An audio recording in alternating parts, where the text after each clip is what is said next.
Hold on to your mug. We're in for a wild night.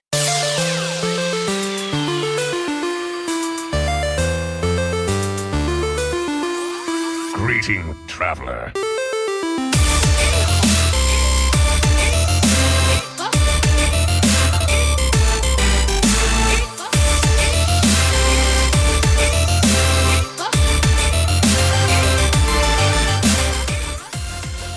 Welcome everybody to another episode of Born to be Wild, a Wild exclusive Hearthstone podcast where we have fun hanging out with friends, talking about the Wild format of Hearthstone and spotlighting members of the Wild community. My name is Nate Wolf. Happy to host the show. Happy to be back on another Friday night.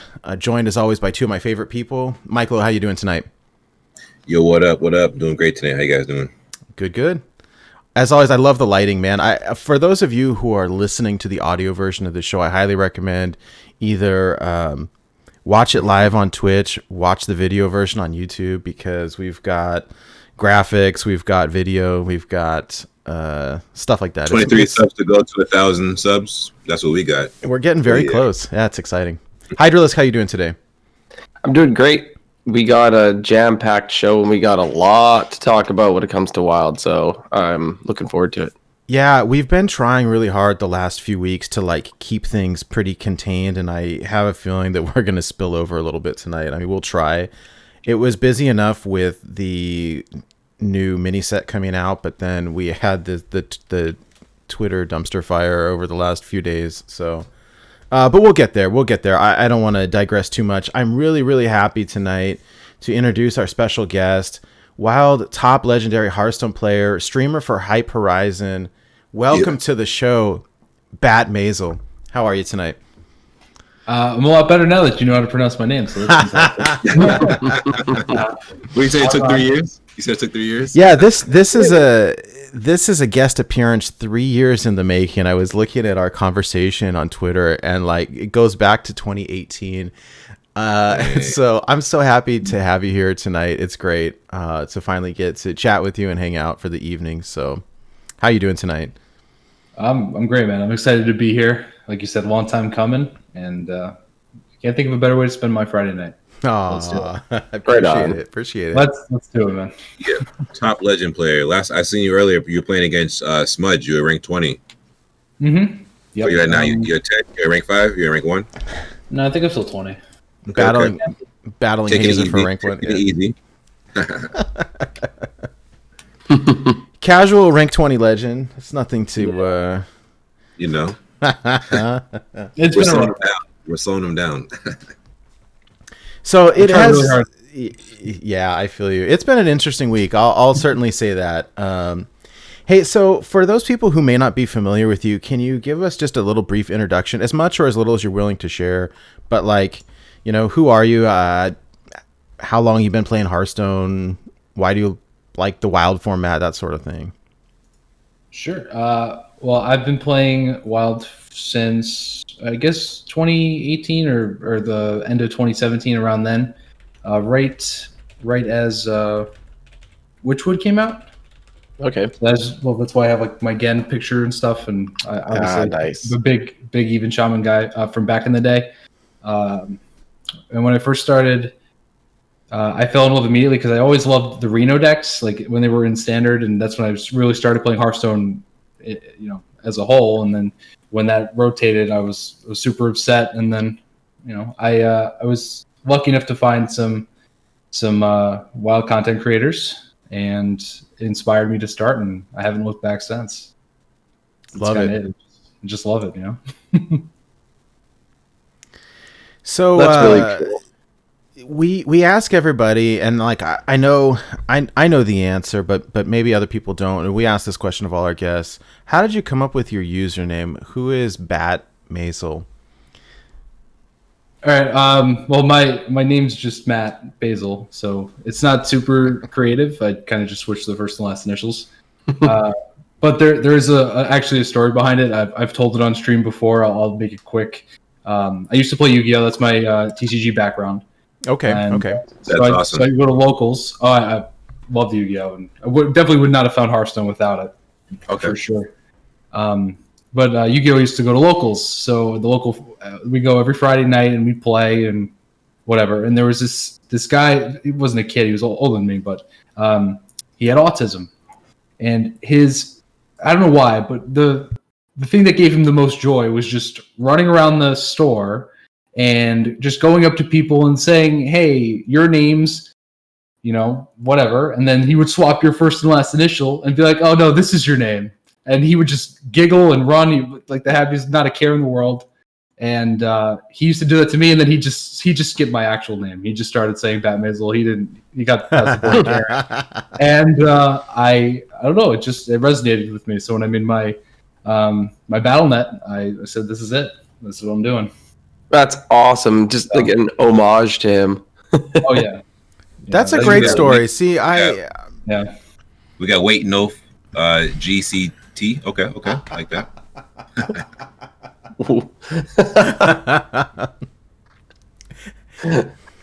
That's pretty good. my name's Nate Tackle. Yeah, it's Nate Tackle. Let's not forget That's a that. cool story. I like that. I like that. You brought that tradition. You kept that username. The idea of the person flipping the initials. That's pretty cool. I like it. That's a fun story. So what is your TCG background? You said Yu-Gi-Oh. Did you play anything else or? Yeah. So I played Yu-Gi-Oh pretty competitively. I topped my credentials for Yu-Gi-Oh are just two top 16s at circuits. Oh, just two top 16s. That's awesome, dude. That's great though. 16s? Yeah, that's awesome. I didn't fulfill my potential. That's my own fault. I'm sorry, I'm losing track. I played Yu-Gi-Oh for like 4 years. I dabbled in Magic a little bit, but I played like blue-white control, and I wound up learning how to play a deck instead of learning how to play the game. So I didn't really enjoy it too much. And if I gave it a second chance, I probably would have kept playing Magic. But when Konami shut down their dueling network, which was basically the game online, I was like, well, I need to find another game to play on my computer. And my friend's like, you should try Hearthstone, and there you go. Nice. And now I'm here. Rock and roll. So at what point did you sort of graduate from just playing the game to now wanting to stream it? So when I started playing, I didn't have any friends that were like super into it competitively, but I did my own research and I really fell in love with HCT the way it was back in the day, with seasonal events. And I love tournaments. I love competing. I love deck building. I love all that stuff from Yu-Gi-Oh and how intricate it all was. And I just really wanted to dive into competitive. So I did. And I don't know. Once I fall in love with something, it's just, that's it, man. I eat, sleep, and breathe it. So I gave basically my all into Standard, and I tried streaming Standard too years ago. That market was so saturated. It was just I just knew it wasn't going to happen there because I got close to making a prelims back when there were prelims. Like I have my Power Core card back, and I'm super proud of it. That's like my best Standard achievement. So that's my favorite card back. I think I still use it like exclusively. Me too. Never change it. I've never changed it. I refuse to change it. I'm like, you can't get these anymore. So this is really a trophy. He's telling the truth. I queued into him on ladder, and I saw his name. I saw the Demon Hunter with 1,000 wins, and I saw the card back, and I was like, yo, this is a trifecta, man. I don't know if I'm gonna win this match. You see that combo ladder, you're like, this guy plays way too much Hearthstone. I love it. I love it. Did I ever tell you guys how I got mine? I think you did. I probably did. It was a total scam, so I'm a little embarrassed of it, but scammed it. Yeah. Well, I won a ticket to DreamHack Austin through a Facebook Hearthstone group a long time ago, and and I was gonna go, and then I couldn't go. I don't remember what happened, but I had signed up for the LAN tournament, and you had to submit your BNet tag. and I couldn't go, and I forgot all about it. And like the weekend after it happened, like I opened up Hearthstone and like, bam, there's your Power Core card back. And I was like, Oh, snap. thanks. You just got it anyways and didn't I'm go. not telling nobody. Yeah, no, I don't. Lucky. I don't want them to take it away now, please. No, I didn't. I did not earn it though. I will tell you that. And it's really cool. We signed up, so that's half the battle, right? Those tickets aren't cheap, man. Those DreamHack tickets aren't cheap. So That's for sure. Yeah, no, I lucked out, and I think now, you know, some of these, looking on like as a collector, this stuff is rough, right? With these old card backs, their philosophy used to be, hey, we're releasing this stuff, and once it's gone, you're never getting it back. Tungsten Thunderbolt, if you report me to Blizzard, I'm kicking you out of the Discord. Oh my God. I'm joking, but don't do that. You know, the philosophy used to be like, hey, it's you know, here's this thing, and you've got 1 month to get it, and then it's gone forever. And so it was like, oh, well, I want these card backs then. I remember when they were gonna pull Nax out of the store permanently, and it was like, oh God, don't do that. And now, you know, years and years later, they're starting to give old card backs and stuff. I wonder, like, it's only a matter of time before we get those old BlizzCon ones that sell for $500 on eBay. Oh man, yeah, probably. You just brought up a sore spot. I'm not even gonna. When you talk, not the cards, but talking about taking Nax out of the store. I think I mentioned it before, but I was free to play. And so I didn't actually ever have Nax. And so once they pulled it, I was a little upset. So I crafted all the cards from Nax. And then they put it back in the store after. oh no. After I crafted the whole stinking thing. Oh, you then they deserve put a it back. refund. Oh yeah, big time. Big time. Chicken Drumstick says the only good Nax card is Lotheb anyways. You are wrong, sir. Void Caller is a very good card. Death's Bite's a pretty good card. And Mad Scientist is pretty good too. Okay. By the way, Bat, you have a very nice beard. I just want to tell you that because Very clean. I'm jealous because You don't mean that. mine's turning gray, and so you know, it's just I'm have a little bit of beard envy at the moment. It's okay. It's okay. It was a lot longer yesterday. Yeah, I went to the barber's like just shape it, make it look nice. He's like, okay, yeah, no problem, and just freaking went to town. Oh yeah. No. I was like, oh man, come on. And they grow back quick. Let me ask you, how is going to the barber mid pandemic? I've not been, like, I usually I cut my hair myself. So I don't know, like, it must be kind of rough with how do you get your hair cut, or how do they trim your beard with a face mask on?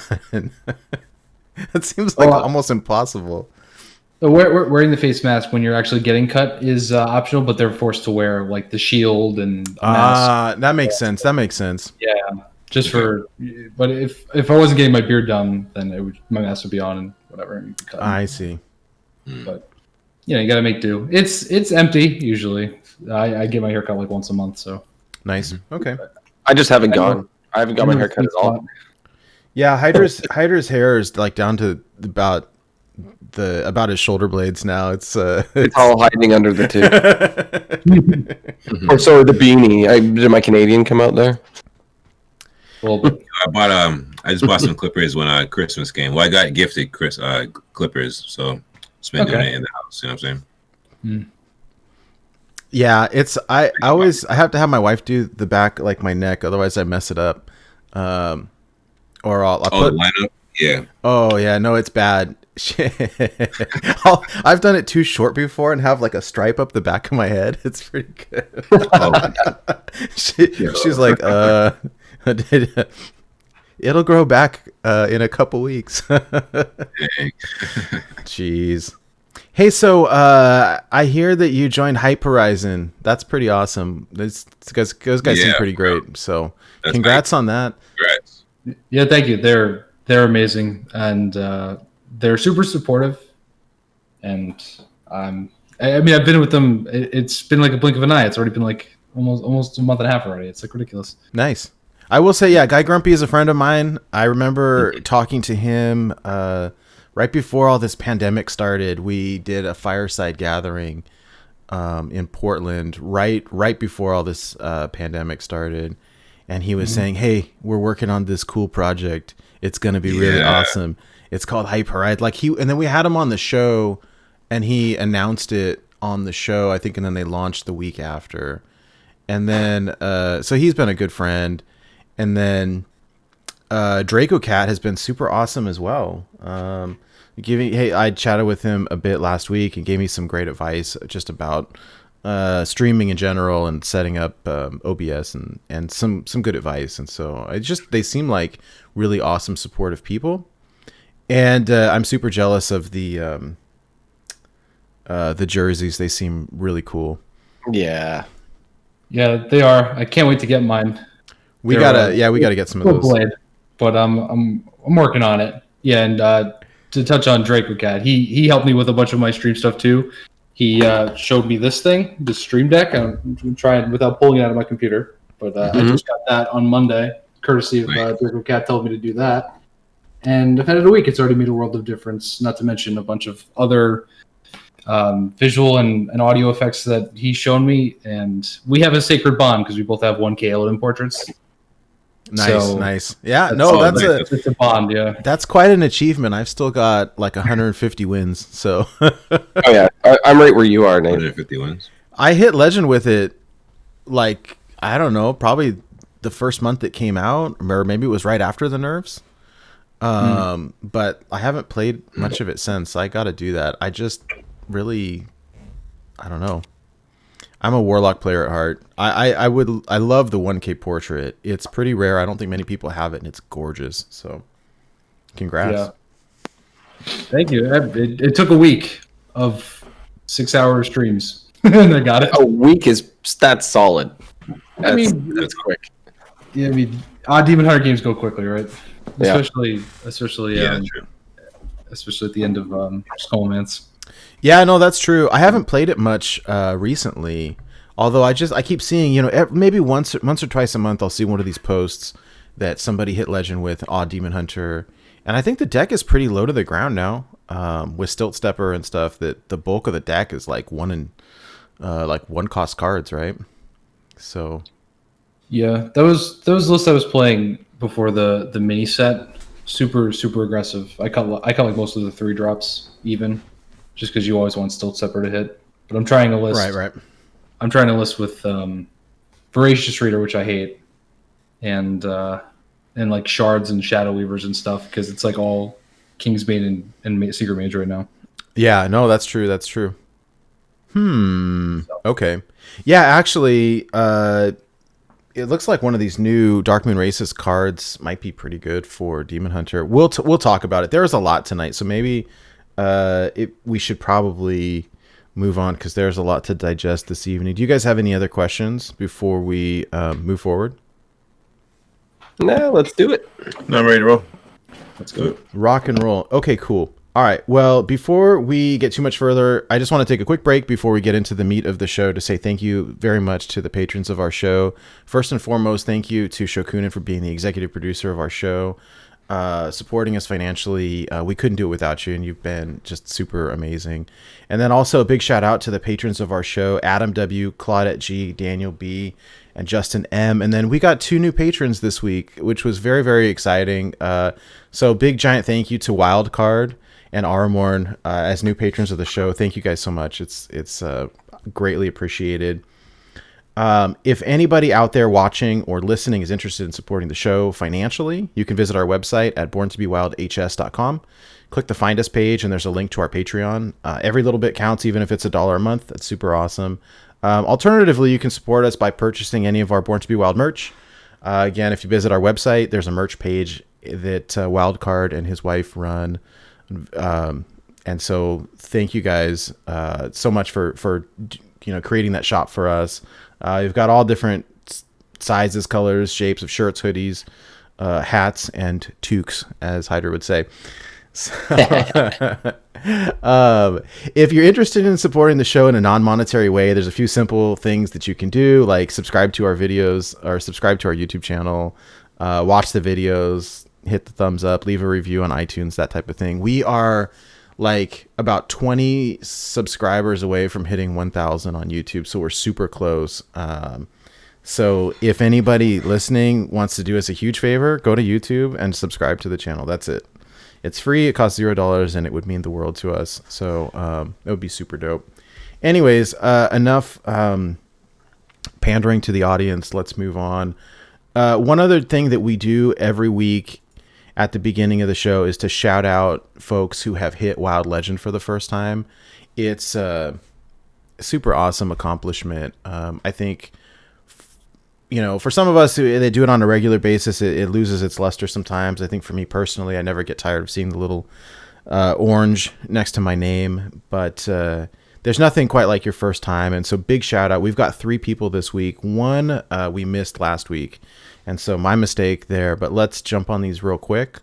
So first up, Chaos Nova. Hey, just wanted to say I got into Wild last month listening to you guys, managed to get my first legend, playing mostly Odd Demon Hunter. Having a way to quickly learn the Wild meta was super helpful, and I love the show. It's really awesome to hear, so thank you so much, and congrats. That's super cool. And Odd Demon Hunter, I think of all things, is probably pretty difficult to hit legend with. And so, I mean, I don't know, just the meta is very polarized at the moment. Mm-hmm. And so that's quite an accomplishment. So congratulations to Chaos Nova. Next up, we've got Gobbledygook from our Discord reached out. He said his cousin Nincompoop hit legend for the first time with Secret Mage. Gave us a little screenshot there. Came in at 525 with Secret Mage, and that's super awesome. So, and extra points for the name Nincompoop. Nincompoop, yeah, that's good.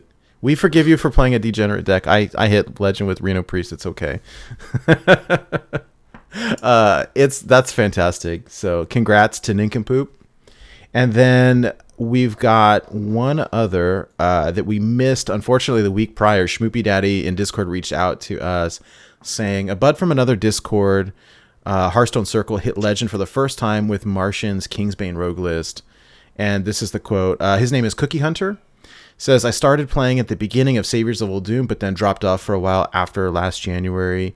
Came back when they announced the free deck thingy in Ashes. And that was also when he started Wild. So congrats. That's super cool. So very happy for you guys and wanted to give you a shout out. Yeah. So with that, I'm going to pass the mic over to Hydra. Yeah, so at this point of the show, we'd like to just chat with each other and see like what we've been up to, how's our week been, whether it's in the game, whether it's playing something else, whatever you've been doing in life, just to see what everybody's been up to. So, BATT MASILE, how have you been doing? What have you been up to lately? This week has been a fun one with the mini set. Of course, I've been trying to figure out the meta, which still seems to be like 4 or 5 decks.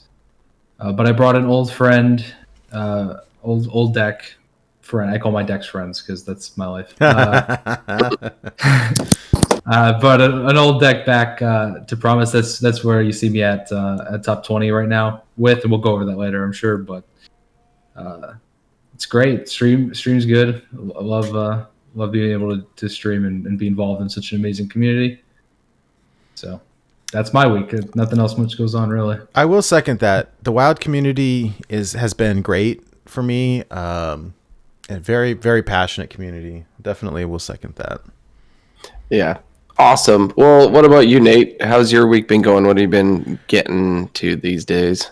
It's been good. It's been very, very busy. It was like this week was like a whirlwind, I think, between the holiday and then try to get back doing some YouTube stuff. The new set came out, and unfortunately I was stuck at work. I ended up pulling a 12-hour shift yesterday. Didn't get home until, I don't know, 7 or 8 p.m., something like that. And the iOS update didn't come out like all day. And so I was going to try to open the new cards and take a look at them at work on my break or whatever, and the update came out so late I didn't get a chance to do that. So that was a bummer, but then I got home last night, streamed for a bit, and that was a lot of fun. I've been trying to do that a little bit more, and it's been actually like a blast. I saw that. I got a notification, and it was after 11 Pacific time, right? That you started? No, I don't know. I did it like as soon as I got home. I grabbed dinner and just turned it on because I wanted to see. I felt a little bit bad. I walked in, said hi to my wife and my son. I'm like, hey, there's new cards. I need to go play. Sorry, bye. Oh, maybe I just didn't notice the notification till later because I was going to bed and I saw that you had said you were going live. And for me, at the time when I saw it, it was, I don't know, almost 11:30 or something. Yeah, I mean, I think it was. I probably went for. Well, let me think about it. I jumped on right when the Hearthstoners were ending. I wanted to catch the tail end of their show live. I missed the bulk of it, but I caught the tail end of it, and then I started right after that. So maybe it was closer to 9 o'clock. I don't know, but it was a lot of fun. Yeah, I don't know. It's been an interesting week. Today was a little bit frustrating. I worked from home today because I was expecting. We got new iPhones. We don't get them very often, and so I've still got one of the older ones, and it's been having problems. And we were eligible for an upgrading, putting it off, and we finally upgraded to the new phones. And they didn't have them in the store, so they had to deliver them. And then I found out later that you have to sign for them; they won't just leave them, which makes sense. They're expensive, right? And so FedEx was dropping the phone off today, and so I said, all right, I'm going to work from home today, and so because I got to be there when these guys ring the doorbell so that I can sign for it. And I spent the whole day downstairs like waiting for someone to knock on the door or the doorbell to ring. And around 12:30, I got a text message that says like, oh, we attempted to deliver, but nobody answered. I was like, man, I've been sitting by the front door all day, you guys. I was so mad. Liars. Oh, it's filthy liars. And so and they're like, oh, well, we'll attempt to deliver on Monday. I'm like, I'm not taking another day off work so that you guys can pretend to ring my doorbell again. So yeah, why would you take a day off work so they can take a day off work? Right? Like, what's going on here? And so I started calling and looking at the website, and they said, oh, well, you can come pick it up at the local facility, which is half an hour away.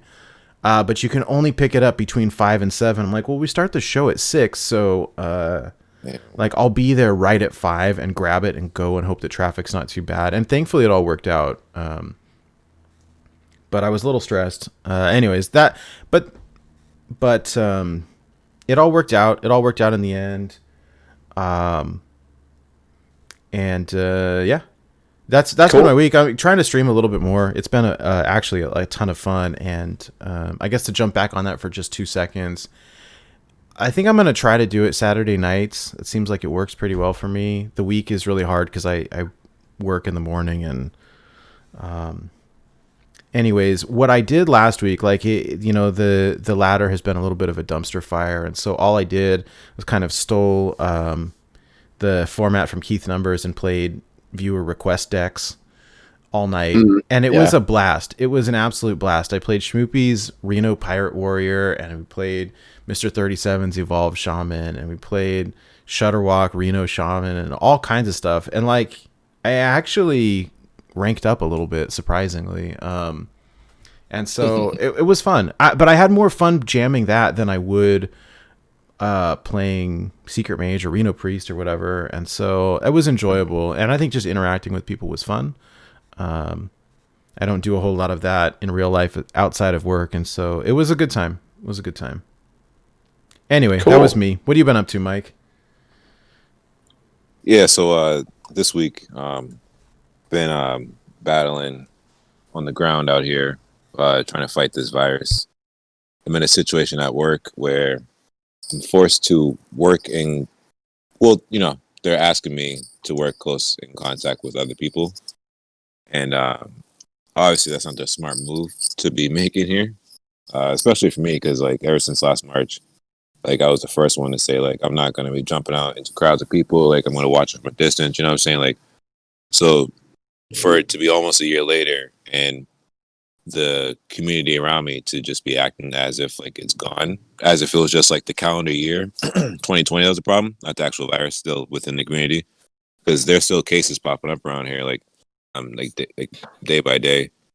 People, kids at schools, teachers at schools. There was 2 at my school.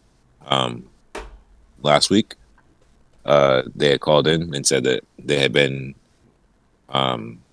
within near contact with somebody because they were on some vacation, and like it's just crazy how people just like get bored and just decide like screw it instead of like thinking of like longevity, like try to fix this problem that way, like you don't get sick, you don't get other people sick. But yeah, day by day I'm just fighting it, making sure that people are following the policy at my job, because a lot of people won't.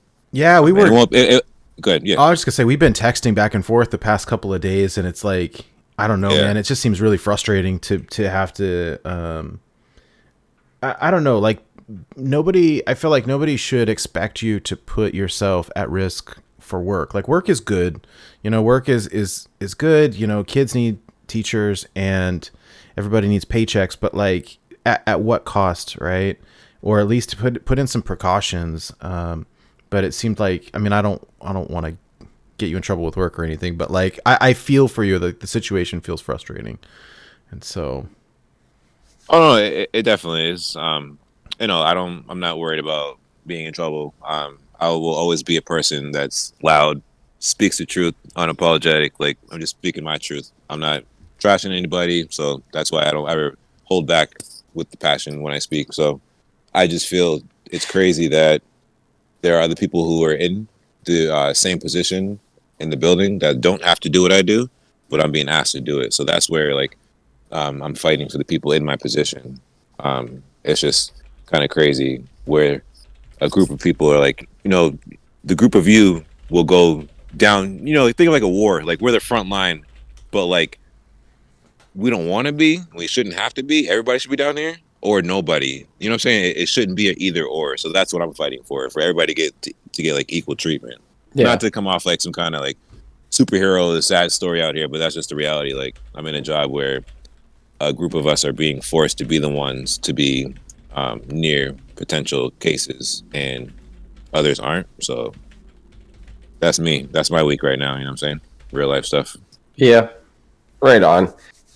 For me, I started the week off watching Nate's stream, which was pretty cool. I was playing myself some Cyberpunk on the Saturday, and I had Nate taking deck requests on the other monitor, and I basically did that the whole time you streamed, and you streamed long. I didn't do it on. How long you went? I didn't do it on purpose. It was like 7 hours, and I had jumped on with the idea of like, hey, it's Saturday night and I don't have to be up early tomorrow for a change, and like, let's just do this. And when I get tired, I'll stop. And then all of a sudden it was like 2 a.m. and my wife was like, it might be time to like call it a night. Like, oh yeah. Oops. Yep. So, but it was a blast. I mean, if you're having fun, that's And so, yeah. Oh yeah. It's awesome. Well, that's cool. I definitely enjoyed that. And then I was a bit of a part of the problem on EU. I was playing a bunch of Secret Mage. So sorry. But I was thinking about it a little bit when it comes to that. I play that deck on EU and I play it on Asia because it's cheap, right? Like it's extremely inexpensive. You can build it real quick. I happened just yesterday to actually open Sage because I was still running Aluneth. Oh, I saw that. Congrats. Yeah, that's good. Okay. And I'm like, oh, well, that slots in quite nice. So, like, I'm kind of wondering, is, like, I whale out on NA when I buy packs and expansions. I just get everything from the get-go, right? So, on NA, I have the ability to meme out if I want, play stupid things, like do whatever. But when I go to the other servers, I do, like, a free-to-play experience. And so I'm wondering if the majority of people that play this game are more of the free-to-play kind of style, is that why we see decks like that are so prevalent? It's cheap to play, and it's one of the top best decks that is possible like to play in the format right now. So why wouldn't you if you're gonna rank up, right? It's got to give you a good perspective playing in multiple format, like, or I guess at least playing like free to play on one and like whaled out, or well, I don't know. I'd say pay to win, but that's not quite right. On the other, but like a decked out collection, right, versus a free to play perspective. Yeah, so it's easy for me to hop on and clear quests when like if it's your hero power, then I'll just play Odd Paladin. How many times can you hero power? Well, playing Odd Paladin makes that really easy, right? And it's not the most expensive deck, so you can go do that. Or if it's play weapons, oh sure, let's play some Kingsbane or Pirate Warrior, something like that, right? It's really easy to play those decks that people get frustrated at because they're not the most expensive and they're easy to complete the quests. Like, for example, deal damage to your enemies. That's really easy to hit when you have Cloud Princes and Fireballs. Yeah, right? that's true. That's a good point. Super easy to get the damage ones done. So I was kind of thinking about that while I was doing it because I rely on those decks to complete those quests, and they're easy to rank up when you're not spending money on the game. So is that part of the problem? I don't know. That was just sort of my thought process. The other part of my week was much frustration. During the week, I didn't end up playing a lot of Hearthstone because I bought an Oculus Rift S, and the darn thing I can't get to work. Oh yeah, I saw you posting that, like, hey, does anyone know how to troubleshoot? And I was like, I don't have one, but no, I've gone on every forum. I've got an open ticket with them, and they've sent me all this advice. I have uninstalled, reinstalled. I've done everything. I've gone into safe mode and deleted every file individually. I reinstalled everything. I've updated every driver. I've done everything, and it's still not working, and it's kind of frustrating. I've spent all my evenings this week, basically, from when I got home to work to when I get to bed, trying to troubleshoot and make this thing work. I got another response back today, so after the show or tomorrow morning, I'm going to be trying the last things they say. And if not, maybe I just got a dud and I got to return it. I don't know. But a little bit frustrating also because I kind of surprised my kid with it. Oh, yeah, that's a bummer. And so we opened it up and he was super stoked, and because we'd gone to one of those before COVID. We had gone to one of those virtual reality, like you rent a room kind of thing, and you can play with your friends. And we did that, and we were just playing that Beat Saber game. That's all we played, but we just had an absolute blast. It's just so fun, simple fun, right? And so I bought the thing because they reduced the price by $100. So I'm like, okay, sure.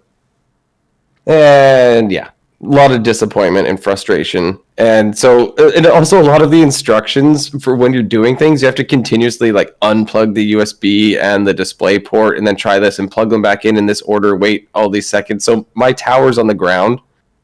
And so I'm under the desk and I keep coming out up top, clicking buttons and going back and under. And while I'm super frustrated with all this, you don't know how many times I hit my head on my desk. Oh. I'm just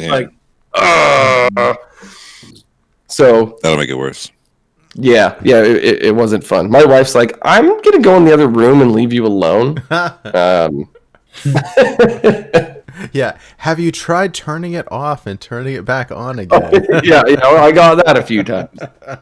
Oh, yes, many times. Are you sure it's plugged in? Yeah, that's chat saying that, but that's what we get every time I call the tech people at work. Have you tried rebooting it? Yeah, it's funny. And my latest response I got from them has a bunch of stuff I've already tried already. There's a couple things in there that I haven't tried, so I'm gonna try the last couple things. If not, I'm gonna return it and get another one. It shouldn't be like that when it's brand new, right? That's what you expect after it's, I don't know, when it's old and on its last legs. But yeah, brand new, no. Yeah, so it's frustrating. So that's been my week, frustration, and just completing all my quests and trying to get those free to play accounts to level 50 on the reward track. I'm almost there. I'm at 47 and 42 for Asia and EU. Okay. So those two are almost there. and I've been kind of ignoring NA. Like I stopped somewhere in like the 70s or something. I haven't been. What doing heroes are much. you gonna pick on the other servers? Well, I'm gonna probably, because I already did Valera on NA. On the other servers, I kind of want to pick different ones. So it's like I have 3, and everybody else has 1. That's funny. I hear that they're all like Pretty very smart. shiny. Like they look cooler than like when you get them. They look better than they do when you're like selecting them. You know. Yeah, I don't know. I was thinking I play a lot of Mentalistics Odd Pally on Asia, so that kind of made sense to maybe do Paladin there just because. And not quite sure what to do on EU yet, but yeah, I'm definitely going to pick other ones. I'm not just going to have Valera on all 3 because that doesn't make any sense. Yeah. I can have a bit of variety. So, but yeah, that's basically been my week. Bat, what did you pick for your level 50 portrait? I picked Uther. Mm. I thought it was the best looking one. Not a popular opinion, but a big thing I do on my stream, it's a channel point reward, is you can make me play Reno Paladin on Legend Ladder. Doesn't matter what rank I am. So I figured it fit the theme very well, and That's cool. I don't regret it. Don't regret it at all. I've been considering picking, like, and I'm by no means a priest player, but I like the priest one because I don't like Anduin's portraits in general, and the priest one looks pretty cool, just because it's something different. It's very shiny too. Like it's very bright. You know, his staff is like super glowy. Yeah, I don't know. So- You can pick Ninja Anduin pretty soon. So Oh, yeah. Priest Rogue. right? Yeah. All right. Yeah, but so that's basically my week. So we should probably move along and hop into the news section because we got lots to talk about in here as well. Yeah. It was quite a big update that came through this week. So Yes, we got patch 19.4 came out yesterday. And the big part of it there is we have the new mini expansion, Darkmoon Races, the 35 mini set. It's now out. If you haven't picked it up yet, you can either spend your 2,000 gold or $15 USD to grab it. What did you guys choose for that? Did you get this? Did you just open up? Did you keep your packs and open those packs? Did you spend the money or the gold? What'd you guys do? Nate, what'd you do for this? I just paid the $15. I will say, because I didn't have enough gold saved up. But I think that the value is great. Number one, like, or being able to get the entire set for a set price and it's relatively low, I think is good. Giving the people the choice to use gold for it is pretty good, especially after they lowered the XP cap, so it's easier to grind after rank 50 or level 50. Yeah. And so I will say, like, it's pretty cool. Like, I wish that if you paid for it with cash that you got some kind of card back or bonus or something. It doesn't really matter. But I am impressed at the price point. I think the value is good. So Yeah, I think so as well, Yeah, because it's like you could just buy that amount of packs with that money and you would not get all those legendaries and all that stuff. So, Bat, what did you choose to do? Oh, $15. I was crying a little inside that I couldn't pay like $80 for all the golden, but I'll take what I can get. it's funny You know? you bring that up, though, because I thought about it, like, because someone made the joke, right? So when this came out, they said, hey, you can pay $15 or 2,000 gold to get the whole mini set. And someone made the joke that said, oh yeah, for the next expansion, you can pay, $80 or, 6,000 gold to get the whole thing. I was like, man, you know what how cool would it be if you just say, hey, you can pay, instead of 15, you pay 30 or whatever the number is. And like you get them all in gold instead. Oh man, that would have been cool. Oh, I totally would have did that. That's a good idea. I think the majority of people would, and then they would lose money, and then they get that, so. Did you end up grabbing these cards, Mike? I was going to next week for 15. I like the $15 price point. Yeah, I agree. That's what I did. I had saved up I had like 16 card packs to open from the expansion. So I was trying to think like, should I just open the 16 card packs, see what I get? And then maybe I'll do it. But I said, screw it. And I just spent the $15. It makes most sense. You get everything. You're guaranteed everything. Yeah. And then after that, since I had the full set, I opened up those card packs and I ended up getting a legendary, a whole bunch of epics and stuff. So I dusted those because I had a complete set. And I walked away with like, I don't know, an extra 2,500 dust out of the packs or something like that. Like it worked out really good. Huh, nice. So I can't complain because I was a little low on dust anyways. So that worked out awesome. So also the new, I don't know if you guys have looked at it, but the new Phoenix card back, Year of the Phoenix, it's been shown. You can see it inside the client. It's really shiny. Yes, it's really shiny. It looks awesome, and so I can't wait to get that. Usually I'm not super excited about, whatever the next card back is, but this one looks great.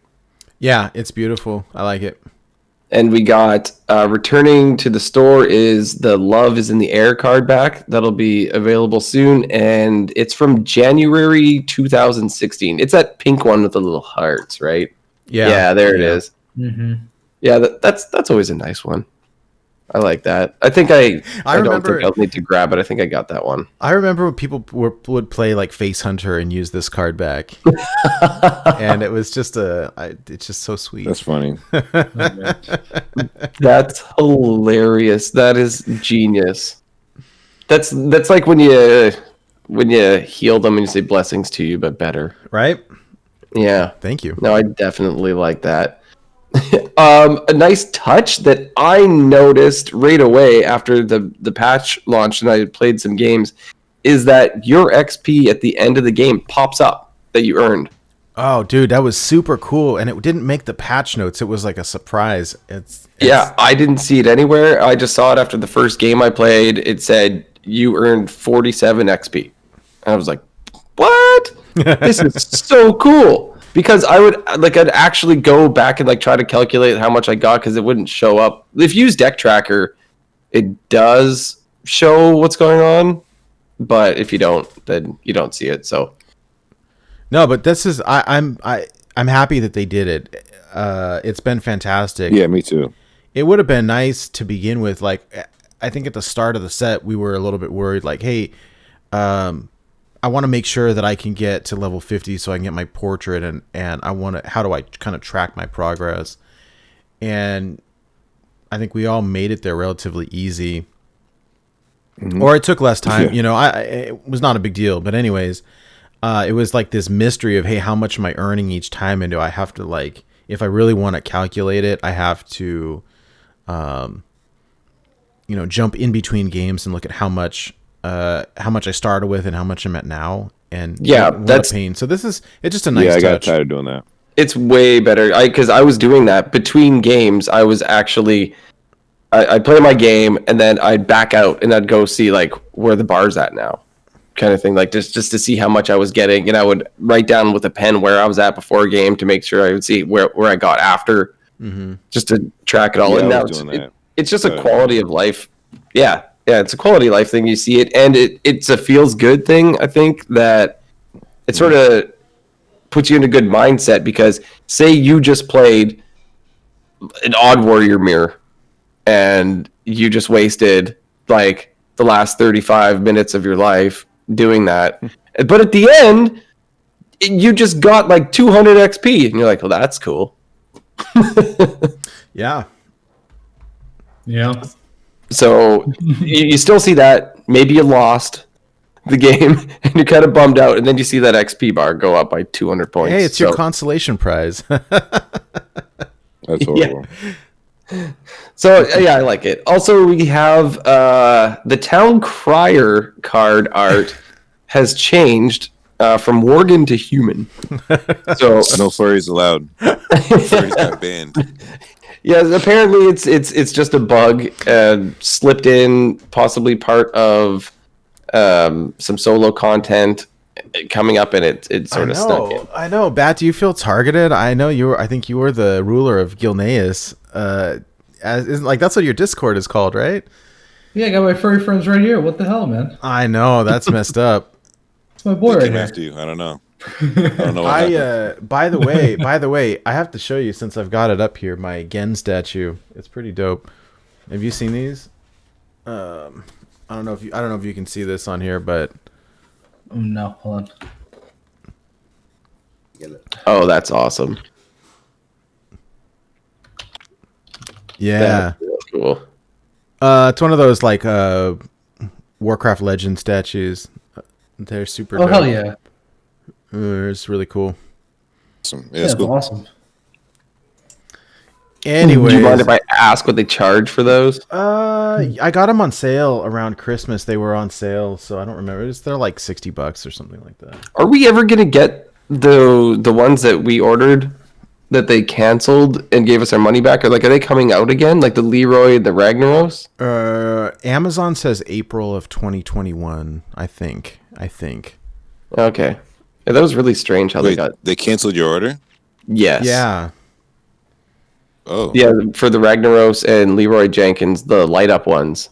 Yeah, I don't know. They were from a third-party vendor, and so I'm not sure. Like, they were sold in the Blizzard store, but they're not from Blizzard, so I don't know. There must be a Yo, why holdup. don't you guys just tell McDonald's to pick it up? They can do toys. Like, they could bang out a bunch of Leroy's on motorcycles, pop them out. You know what I'm saying? I could go for a Happy Meal. I still have, total side note, my parents have my Happy Meal toys like from like the late 80s. I've got like all the stuff from like when the Nintendo Mario Brothers games came out. Dude, some of that stuff is worth some money. Like the little Goomba that you close and he does a backflip and all that Oh stuff. wow, that's old. Yeah. You're gonna pay for your kids' college with that stuff, man. Now if you keep playing with it, the value's going down. Yeah, you better Doing stop. homeschool. Yeah, I got a whole bunch of those. Anyways, also, what else do we got here? Yeah, There's this- 4 new skins. Yeah, wait, hold on one second. So the town crier Celestalon said Okay. was a bug. I guess it was something that they intended to use like during Witchwood or something like that. I don't know, but like it's reverting back to normal. Yeah, they said they're not in a hurry either. It says next time they patch the game, they'll fix it. So I love the idea. How rad would it be if like, you're playing before dark and it's human, you're playing after dark and it's in Worgen form. Like that, what a nice touch that would be, right? that would be cool. Didn't we have the ones that changed every turn? Yeah, we did. Same set. But none of them were good, were they? Spell I checker can't remember. cards. Not good enough for Wild anyways. It's Yeah, 'cause I good don't- and- yeah, no. I don't remember actually playing any of them. But I remember looking at them and they looked pretty cool. I'd play them when I would discover them off of, like when you discover a rush card. I was gonna say that. Yeah. Yeah. Yep. They're really good Discover arena a cards. There you go. Oh, yeah. That typically is what was that's our response. Either it'd be good in arena but it's got really great artwork. It's fair. Definitely Yeah. fair. Okay, so the hero portraits you were saying. Yeah. So these popped up. They are what is theorized as being for Chinese New Year. It's called the Three Kingdoms. And so we have a rogue one, a warrior one, and a priest and a paladin. Yeah, they I think they're pretty cool. I don't know, I like them personally. Paladin, sick. Especially when people were complaining about not getting rogue portraits, like with the timing, yeah, and then right? they give us one right away. Oh my god, the timing. I think the next rewards track is going to be full of rogue. Right? We've been joking about that lately. That'd be pretty funny. And hey, I know, so Bat, you playing a lot of Jade Druid and you like Paladin, now you can have the best of both worlds and play some Jade Paladin. Dear. How are you going to like do it. that? With this new portrait of Guan Yu Uther. Yeah, So look at that Jade Dragon right there. I'm telling you. Yeah, right. And then the warrior one as well. Like they look cool. I don't know. I think I like them, but Yeah, I like him. I think the rogue one is like, what, is there anything above S tier? Could we make a tier just for that rogue portrait? dude, I agree. I think that's fantastic. And these all animate usually, right? I haven't looked at them too Yeah. closely in client. Yeah, that rogue one is awesome. And then we also got SI7 Anduin. So the Book of Heroes that like all that leaked stuff last week turned out to be true. So surprise, surprise. We were joking on the show that like we were mid-show when Mike pointed it out, and then mid-show when it got yanked. Yeah. They like, put up the website mid-show, boom. 5 minutes later, gone. I refreshed it a day later and it was gone. right. Oh, So we have Assassin Anduin here, or they call him SI7 Anduin. So when you really want to BM as priest, you can play rogue priest here. I'm curious. But these when they come with This is for Book of Heroes. yeah, so it's not gonna have a new voice line then. No. Unfortunately. Yeah, the Book of Heroes one don't have voice lines. The other 4 will. They do. I wouldn't know because I don't. Anyway. Speaking of voice lines, I don't think we put it in the notes, but I hear that the Headless Horseman Uther has new voice lines now. Oh, no way. Have you guys listened to them? Yeah, that sounds cool. I mean, early on, I know they had put like an echo auto tuner sort of thing on his voice. Yeah. Yeah. But I hear that there's new lines now. I haven't listened for myself, but Armorn says they're great. Yeah, Horseman Uther has new ones, so we'll have to check that out. Oh, sweet. That's cool. Yeah. Sweet. We also have an update. A lot of people were not too happy when they would get an achievement that was sort of spoiled for them. Like your game result would be spoiled based on your achievement, or whether you opened a legendary in a pack was spoiled based on your achievements. Oh, the bottom left. Yeah. So like your game of Battlegrounds, you knew you'd lost already. Or like, or that you when won, open your yeah. pack and it says Or that like you your won. Witchwood warrior collector or something. Yeah. So like you have now opened all the cards from that set, or you've opened a legendary or whatever it was. It would all be spoiled for you before you got to hover the cards and stuff like that. I said Witchwood because BATT here, so I was trying to show some respect. Yeah, The Smart. Witchwood Warrior, I like that. Yeah, because when you finish the you open the pack into legendary for that class, it pops on the bottom left. So I know what you're saying because they ruined it one time. I was like, wait, it told me before I even got there, and it was a crappy one anyway. So just that's a little quality of life for people that bugged.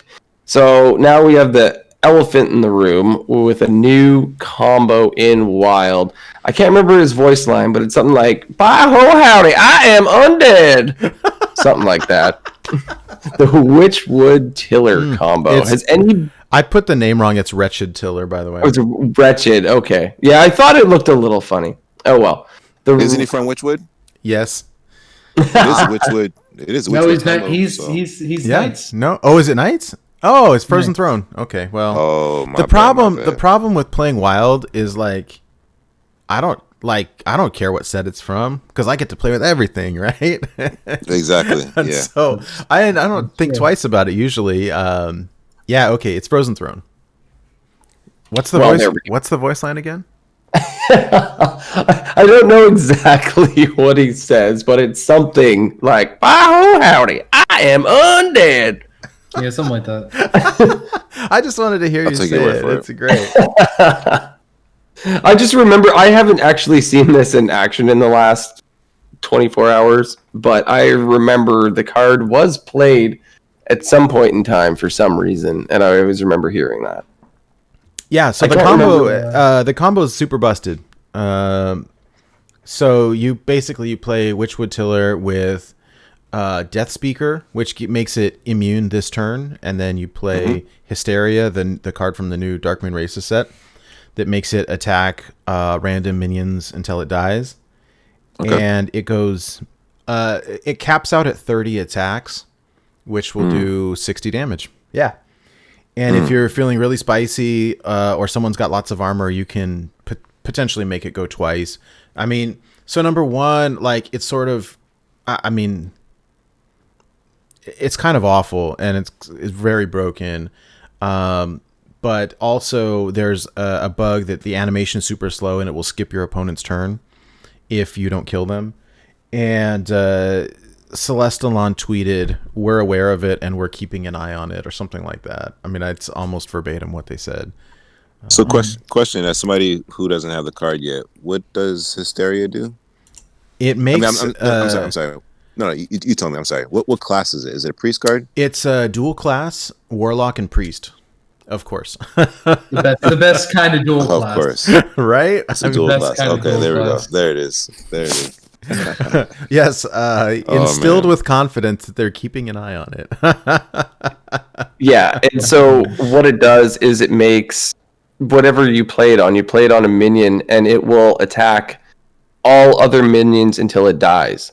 So if you give it, if you can't invincibility, what's that called? Immune. Immune. You give it immune, and it attacks, say, something else over and over and over again when it has 0, because you can give it 0 attack, right? Yeah, so there's 2 combos, right? There's one. I played it for hours last night because I wanted to play it before. In a normal world, right? I wanted to play it before it got nerfed. It might be a little while, but we'll see. But anyways, I wanted to try it out. So I played a bunch of it last night. I just played Warlock with it. The Warlock combo it's basically the same as the Priest combo, but the Priest does it a little bit differently. So with Priest, you use Shrinkmeister to reduce its attack to 0. And so it'll attack infinitely for 0 damage, but it damages the enemy hero 2 every time it does that. Yeah. And so it's a 4 card combo. You need the Retchitiller, the Death Speaker, Hysteria, and Shrinkmeister for Priest for an OTK. And then for Warlock, you can set up the combo. It feels pretty versatile to me. You can do it with 3 cards instead of 4, depending on the state of the board, right? So if and the opponent's health, it's the combo minus Shrinkmeister, right? So it still has its 1 attack. Because the attack caps out at 30, as long as your opponent's got, or I should say, as long as both players have like 15 points worth of health collectively on the minions on the board, that'll do an OTK from 30 health. It can do it from 60 though, right? Because it does 2 damage per hit. Yeah. You can do as low as 15. You can do up to, I mean, and if someone has a ton of armor, last night I was playing against Druid, I was playing against an Odd Warrior, and like it'll hit for 60 in 1 turn. It's insane. It's absolutely like not healthy. That being said, and this is my very limited experience, I probably played it for 4 or 5 hours yesterday, was that it loses to aggro hard because you're searching for your combo, and so it's just like life tap, draw. And so it's a lot of stall. Like there's board clear and there's removal and stall, but like you're really digging hard for the combo. And if you get it, you can combo off early, potentially. But Pirate Warrior, instant loss. Kingsbane was almost an instant loss. Secret Mage was pretty much an instant loss to me. It took me a little while to learn it, and so there were some games that I threw that I probably should have won. But it suffers to aggro. Any control match was like an instant win, because at least in Warlock, you draw so much faster than your opponents between draw cards and your hero power that you can combo off. And it's not like, I mean, I'm used to playing Reno Priest where you're using Spawn of Shadows and it's damaging both you and your opponent. Yeah, this is just one-sided. And this is one-sided, so you don't have to, it doesn't matter. Like, I got my health down to 2 and I can still do the combo. Where in Priest you have to watch out for that, right? And it's just absurd. It feels busted. I have not tried the Priest version yet, but it's essentially the same thing plus 1 extra card. They just don't have the draw engine the same way. I mean, there's ways, and I'm sure it's equally busted. Question: if this suffers to aggro, and it does good against control, couldn't you slot this 3-card combo into like Reno Priest, and which already fights aggro? Yeah, and you can fight it into you can jam it into Reno Warlock as well pretty easily. Okay. So I'm not saying you should. I mean, I don't have the cards. I haven't bought them yet. So yeah, just thinking. But it's pretty crazy.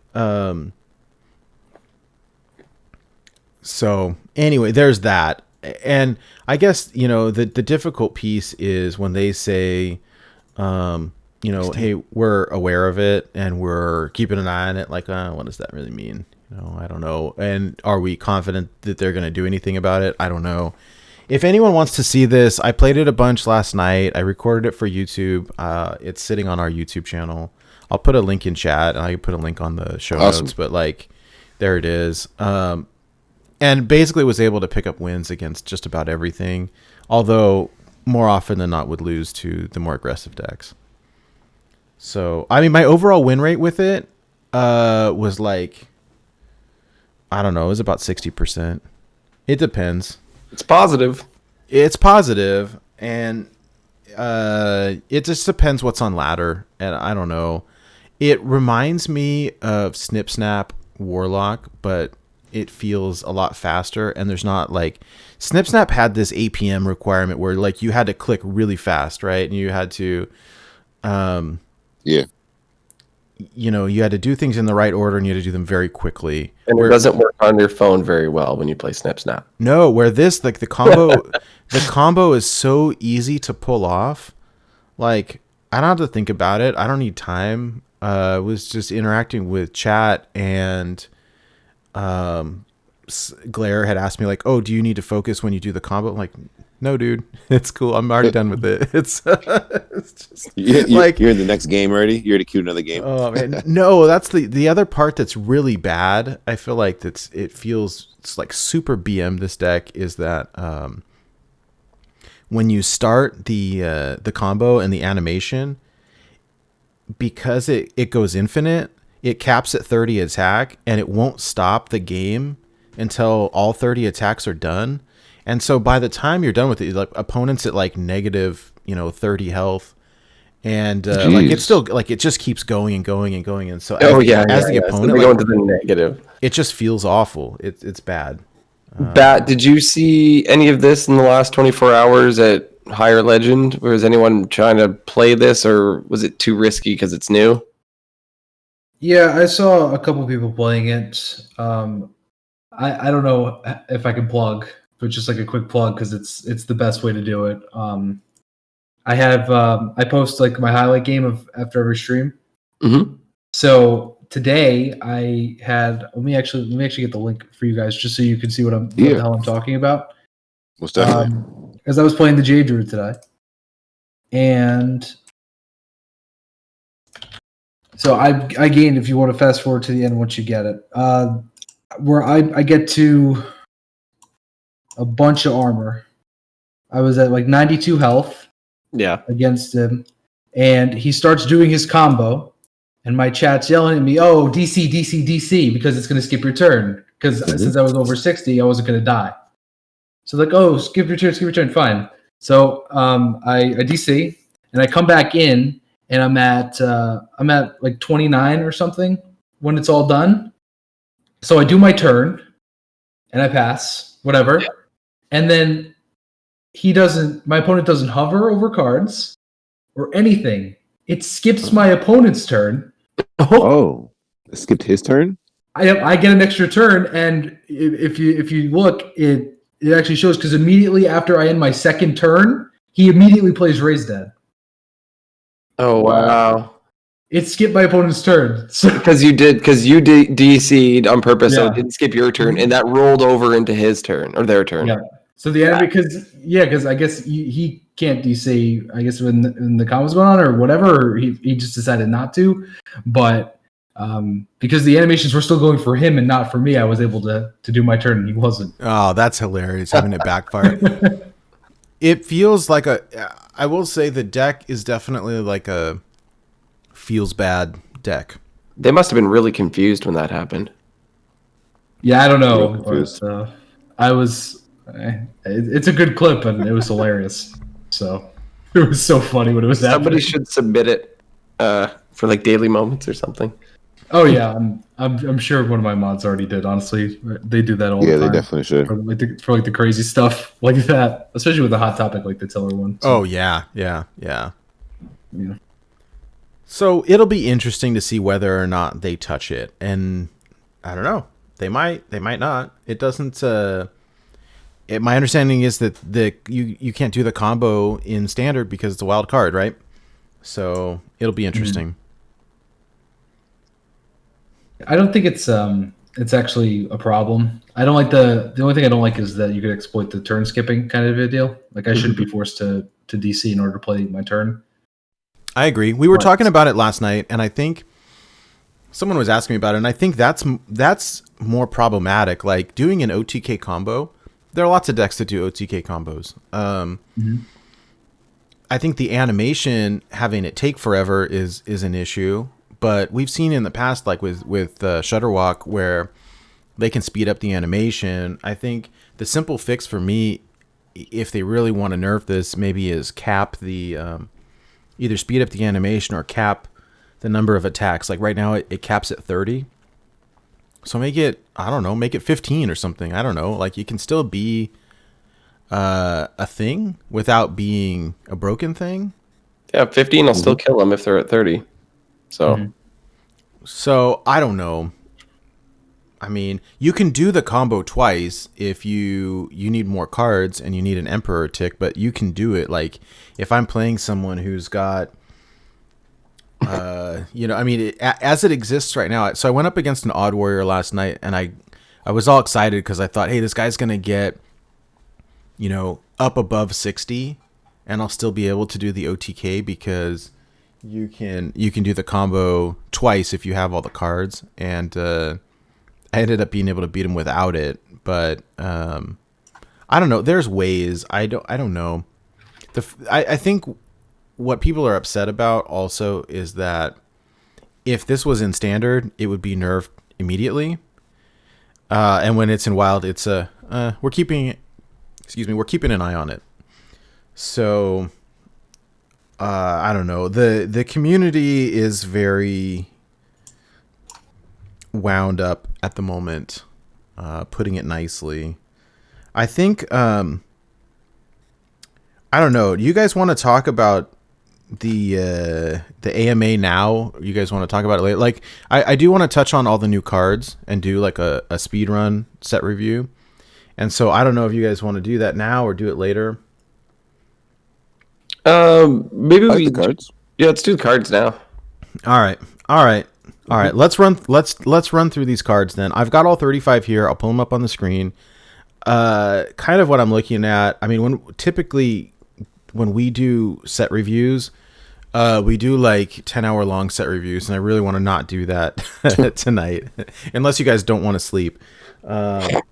But so because it's a wild centric show, what we're looking at particularly is like, how good is this card? Will it slot into an existing deck? Will it create a new archetype? Like, is it playable? Is it good and wild?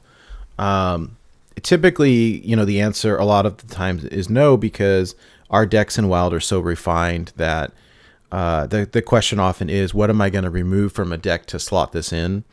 Or like is this better than Lotheb type question.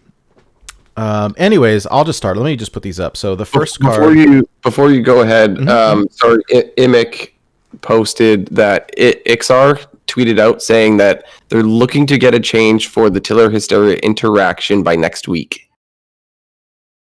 Wow. Interesting. Yeah, that was just posted 4 minutes ago. Yeah, that means nothing. So That's yeah, just we'll see. He says next week. So okay. Usually he wouldn't give like an actual time, like, because sometimes it's we're looking into it, and he says next week. So well, that's promising. Okay. I mean, I'm glad. That's why I wanted to use it right away, was to get to try it out before it got taken away. And I'm curious what the interaction will be. I don't know if. I don't know what their solution is going to be. Historically, it was like, Witchwood Tiller will give your charge minions +1 attack, right? And just be unusable. But the card wasn't used before anyways. Like, I mean, I know that we used it way back when, a little bit maybe, but like nobody's seen this guy in years. So I'm curious what the interaction will be, or what the change will be. Do you guys have any predictions? I don't know. They'd have to change some text somewhere, probably. I think they should. I think the best way to go about it is actually to just change Hysteria. Just make other minions attack the minion that you target with Hysteria until. Make everything attack it until it dies. That way, Killer isn't the one dealing the damage. Yep, exactly. That seems like a perfect solution, actually.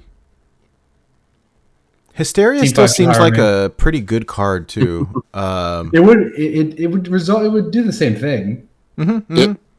It really would. It's I like not the would idea. change. The battle still Like, happens, but kind of like Bladestorm and Defile are different. I like it. It's a good solution. I think it's. Yep. I agree with you. I think it's a great. Submit solution. that. Hey, that's pretty great. That's a great idea. Somebody did ask. They might do a consumer report or some kind of feedback. So you have a good suggestion right there. We should throw that in there. Where can we suggest these ideas to, Nate? Dear Iksar. I'll just message Alec on Balin or something. Oh, problem solved. Okay. There you go. Yeah, I just talk to Alec. I'll just talk to my friend Iksar after the show, right? Hey, that's what Craig would say, anyways. This is bad for you. He used to start the show. With, "Hey Nate, so I was talking to Iksar before the show, and he said that Quest Mage, in fact, they want to make it even less spells, like only 4. And oh wait, is this recording?" And it's so great. Oh man. Craig. Yeah, that's pretty funny. Yeah, who knows, man? I don't know what they're thinking. Well, let's talk about the Iksar tweet in a minute. Let's jam through these cards real quick. I wish I had them in a better order. Unfortunately, tonight they're alphabetical. I apologize. That was the way that they came off the Blizzard client. So, first up, I've got a Druid spell called Arbor Up. It's a 5-mana rare spell. Summon 2/2 Treants. Give your minions +2/+1. I don't know. For me, this is like this is not going to see play. Not in Wild, anyways. Yeah, it's like a not so good Bloodlust. I don't know. We already don't play Treants, except when Keith Numbers places Trino Druid, right? Someone will slot this in. So I don't know. I mean, what I don't see it fitting into any existing archetype in Druid. I could be wrong. I don't play a lot of Druid, so I don't know. Bat, what do you think? It seems like a great slot into like a spell token Druid kind of deal with like Whispering Woods and stuff along those lines. Mm-hmm. I think it could do well. Slotted in something like that with like Kael'thas and a bunch of cheap spells. You could make like really crazy boards with this and Soul of the Forest, and I don't know. In a token, I mean, it seems like it could work. Okay, I like that. Mike, what do you think? Yeah, I like the same idea. Some kind of token druid. Spell druid seems pretty cool. I haven't played spell druid in a while. But yeah, there's a lot of token cards in Wild. I think that's where it'd be at. Yeah, I saw. Yeah, Get Me Out was playing spell druid over the past couple of days, or I guess yesterday with this, and I haven't watched the gameplay yet, but seems good. All right. I am, like I was saying, I'm hardly the Druid expert, so my opinion on this card is suspect. Next up is Armor Vendor. This is a neutral minion. 1 mana, 1/3, rare card with Battlecry. Give 4 armor to each hero. I like this. I think the stats are good. The Battlecry seems good. Already that OTK Tiller deck is playing this card just because it's a good 1 mana minion, but it also gives you the armor so that you're not punished as much for tapping. I could see it slotting into like a Shutterwalk deck if anybody else will eventually play that, or at some point if they maybe unnerf cards, that would be cool. So you're just armoring both each other up over and over and over again with Shutterwalk. Yeah, I mean, but if you're doing, if you can do some kind of infinite combo or some kind of OTK, then this is great. I think the stall seems good to me. I don't know, Hydra, what do you think? Yeah, I think it's pretty decent. It could go in any deck. Like if you're playing say some sort of a control deck, you just want an early minion to contest the board. You don't really care, like if they're playing aggro, you don't care if they have armor, right? Giving them armor means basically nothing, so you could throw it in. It enables is it on this? Yeah, it enables the warrior weapon that'll be coming up. Oh yeah, yeah.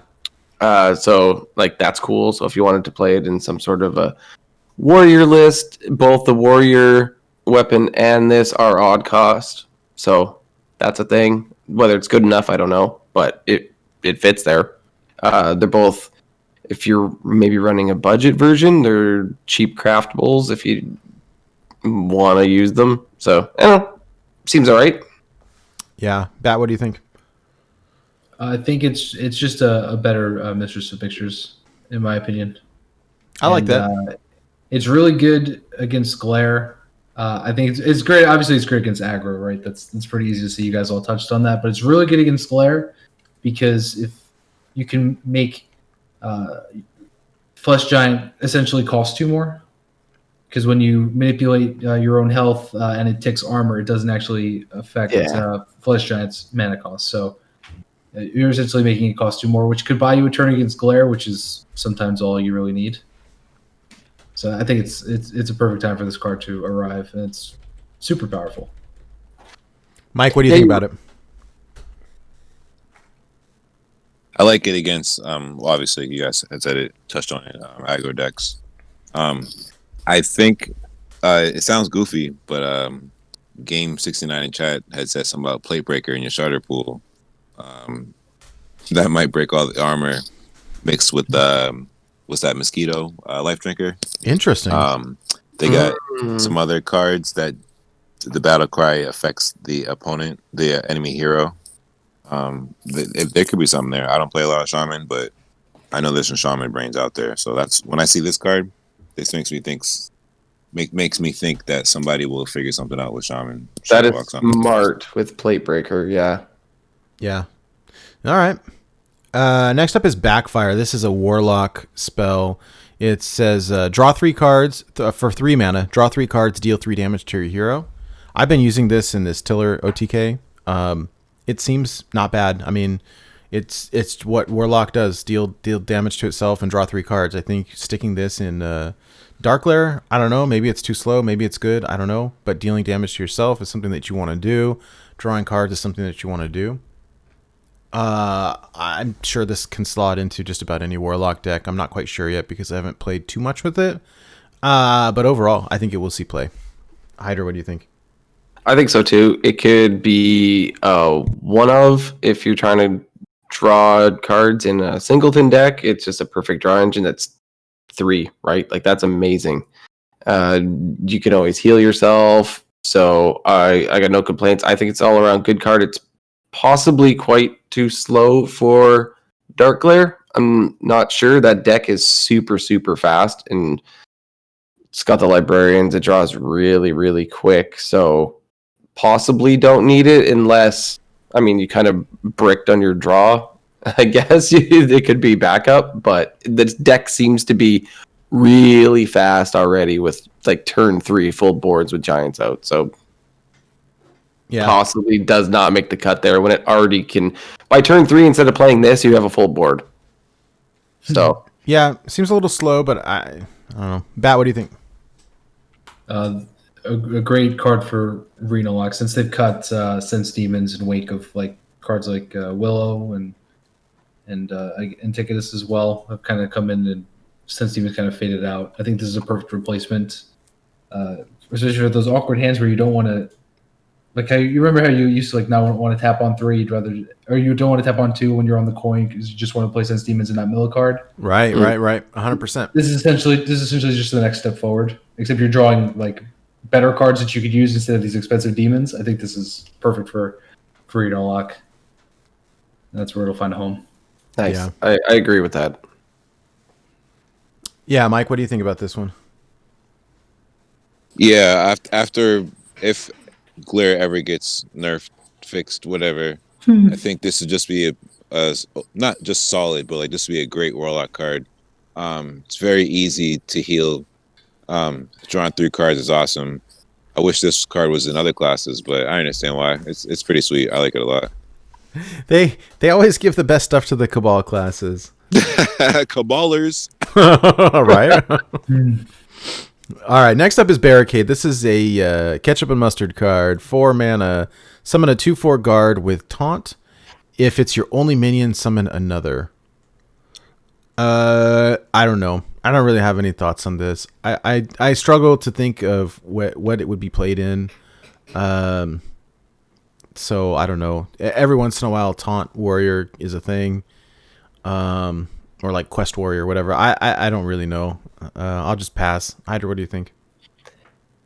Similar thoughts. It's an even cost card. We're not playing even Paladin. We're not playing even Warrior.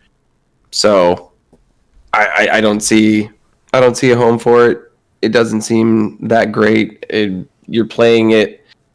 Say you're playing it on curve. Also not that good. So I don't like it. I don't think it's very good. Yeah, and I don't think it procs the quest either. By the way, because it's not you're not playing a minion. It's a spell. Does it play say or summon? They play. It's play. Okay, well there you go. So yeah, Bat, what do you think? It's definitely not playable in any like top tier decks, but it's something that you might see if someone tries to play like a recruit big warrior that you can't play small minions, and this might be just like an answer for a small minion in the mid game. That's probably your best shot if this card's even play. Yep, that makes sense. Yeah, Mike, what are your thoughts on this? Ketchup and mustard. All right. Gotta love it. True. All right, next up, Bola Shot. This is a 2 mana hunter spell. Deal 1 damage to a minion and 2 to its neighbors. I don't know. I don't play a lot of hunter. I think that this is very similar to the other spell that exists. I can't think of the name off the top of my head that does 2 damage to a minion and 1 to each of the neighbors. This is just the opposite of that. Maybe you put this in some kind of Reno hunter. Maybe you put it in a spell hunter. But like, I mean, it feels bad to say it, but like nobody plays those, right? Or, I mean, yeah, that's Grievous Bite. Oh yeah, okay. Yeah, essentially this does a little more damage than that because it's 1 to the middle, 2 on the outside. Grievous Bite was 2 to the middle and 1 on the outsides. So technically, it's better. It seems like it has potential. I just, I don't know. I guess I'm feeling a little bit skeptical. But I don't know. Bat, what are your thoughts? They keep giving Hunter worst version of the mage spell Combustion, and it's kind of deflating if you like Hunter, because it's like, oh, mage got this really cool removal spell. What did we get? Oh, the same thing, but significantly worse. But worse, yeah. Yeah, it's a shame. What do you think, Mike? Oh, sorry, Hydra, go for what's. I was gonna go say it kind of goes against what the hero power of Hunter says. Like Hunter tells you to go face. It's not the best control sort of deck, and this seems to be like a tool for that to remove small minions in the early game if you're kind of trying to control the board. So just wanted to add that. Yeah. Mike, what do you think? What does Slizzle say? It's a hunter card. Yeah. All right. Next up is Conjure Mana Biscuit. This is 2 mana mage spell. Add a biscuit to your hand that refreshes 2 mana crystals. The biscuit does cost 0. I have seen people playing this in Quest Mage with positive win rate. So, I mean, 0 mana refresh 2 seems good, but I don't know. So I think it warrants playtesting for sure. I think it was Bodybuilder HS was playing Quest Mage, went on a pretty good win streak with it, running this card. It requires further testing from me, but I think it has potential. Hydra, what do you think? That's probably where I'm going to try it as well. I didn't play a lot of Quest Mage, but that is one of the decks that I crafted on one of my free-to-play accounts, and I have this card now, so I'm definitely going to throw that in there and see how it does. I still don't know. I haven't even tried it, but I feel like that's could be where its home is. So we'll see. I'll have to find out after trying it out. What do you think, Bat? Yeah, it's Corvette was playing it today as well, and it looked pretty strong when it's played with Sorcerer's Approach on the board. It just nets you 1 mana, so that's obviously a plus. But Quest Mage is like tier 4, so we'll see. Maybe in the future it'll be like really good. Mm-hmm. What do you How think, about you, Mike? Should have been a funnel cake. I think it'll make Quest Mage a little more fun. But Should have been a funnel cake. That's right. Isn't It's Priest a still- funnel cake class? Yeah, although I think funnel cake would have been great. but there's still the big 3 out there. So yeah. Cool. All right. Next up is Crab Rider. This is a 2-mana 1/4 Murloc with Rush and Wind Fury. This is just a pass from me. I just don't see this slotting into anything. Hyder, what do you think? Yeah, same here. Sorry. Yeah, this I don't really see this going in any wild aggressive Murloc deck. It trades. It does not go face. But Well, I mean, Standard. it's awfully cute, and I'm a fan of Matt Dixon art, so there's that. But that's about all. The only good thing I can say about it. If it had, if it was a mech and it had magnetic, then that would be a thing. I mean, it's riding a cool crab. So It's good in it's a great card in hand buff Paladin. oh, that's a good point. Really great card in hand buff, and like Inman and Bodybuilders hand buff Paladin. That's always in High Legend. Just the 2 of them mostly, but it's there. And He's been playing that fun. with like a ton of success. It makes me want to try it. Oh yeah, he's earned a command in my chat. He's earned it. Cool. Yeah, For sure. yeah, I think so as well. I think this card slots in there perfectly. It doesn't heal like Scalehide does, but the Wind Fury kind of can make up for that, right? Oh yeah, you get this thing huge, and I would be very, very sad to see this come down on the board against me. Mm-hmm. Yeah. All right, I like that. Mike, what do you think? I like the flavor text on it. What does it say? I'll have to pull it up. It was like some song lyrics, really popular song. I'm spacing on it right now. Oh, no worries. All right, I'll have to check it out. Yeah. I can get it if you want. Oh, here you go. It says, "Now I'm falling asleep and she's calling a crab." There we go. So there you go. There we my go. gosh. Wait, is that the second? That's Killers, right? Is that the Yes. second? Yes, right it's the side. Killers. Do we not just have a different flavor text to a Killer song in our last set review? Did that not happen? I don't recall. I wouldn't be surprised. They're usually really like on point with the flavor text. Somebody really likes Killers at Blizzard then, because I could swear there was another one. Huh. All right. Well, I'll watch Bodybuilder play it. We'll be interested in that. All right. Next up is Dark Inquisitor Zanesh. This is a priest legendary 5-mana 3/5 battle cry. Reduce the cost of all corrupt cards in your hand and deck by 2. This seems interesting to me. I think that this will be played in standard. I don't think that we really play like sitting here like thinking about the corrupt cards that we play in Priest and Wild, and the only ones that I can think of are just the one, right? It's not palm reading. It's the other Insight. one. Sorry, what's it called? Insight. Yeah. So I think that I don't know. I don't really think that we would utilize it all that much. I mean, the concept is cool. Hydra, what do you think? Yeah, I don't know. Unless someone's doing some sort of clown shenanigans. Like, how many corrupt cards are you really playing in a priest deck in Wild? That's maybe something somebody can meme around with some clowns. Yeah, maybe. I mean, I wish it was neutral. I agree. Oh no, you don't. Well, yeah. Yeah, take it back. Oh no. Could be dangerous, very dangerous. So that's clowns. But that's how I see it. What do you think, Bat? Yeah, I'm right there with you, man. Corrupt cards seem super underwhelming, just across the board. Yeah. Yeah, I agree. I mean, even in Wild, we only play a couple, and they're mostly like, okay, in Warlock, maybe you play Cascading Disaster, sometimes, maybe, but not Priest a lot. does run corrupt cards. What's the 3 mana that reduces the cost of the ones in your hand by 1 and discover a spell? That's palm reading. It's palm reading, but Yeah, that doesn't. palm reading. Does that corrupt? I don't think so.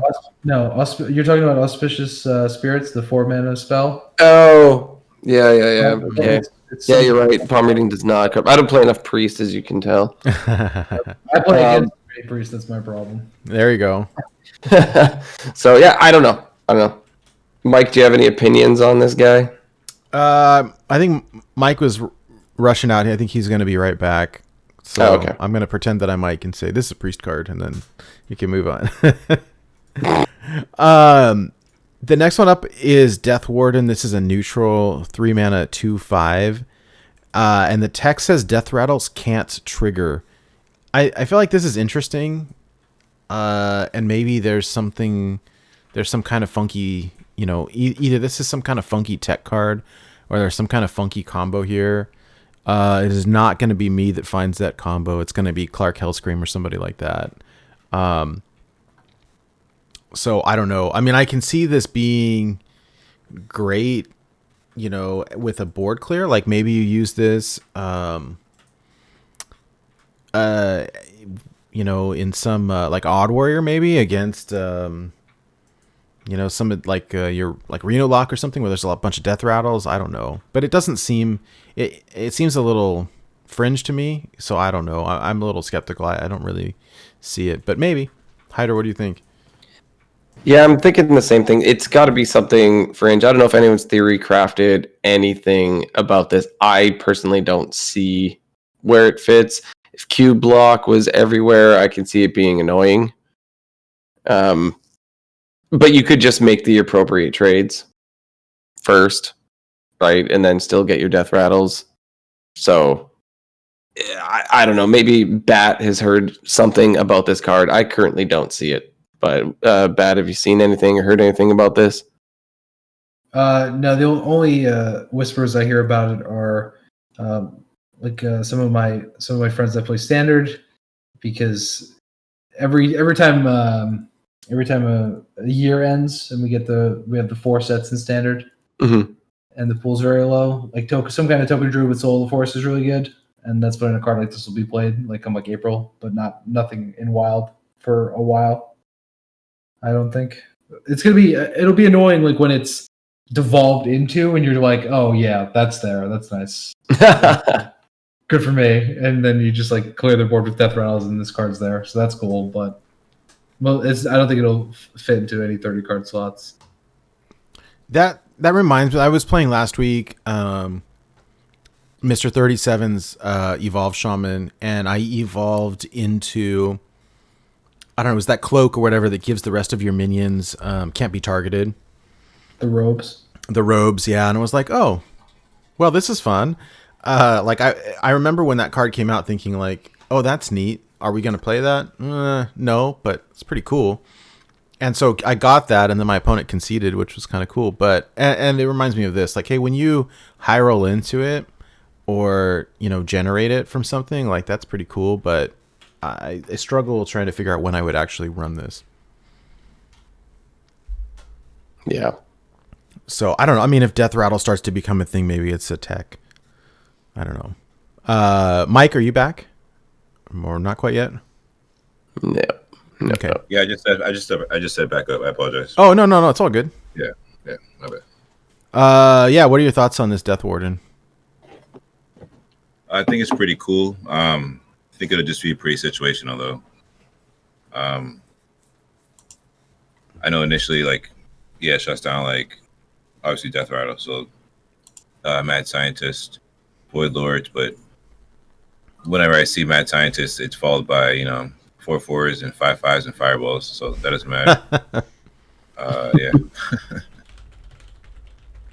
I think it's cool, but it probably, when we put together our tournaments, or listener series, stuff like that. You know, but abilities like this will come in use. But for ladder, I don't know.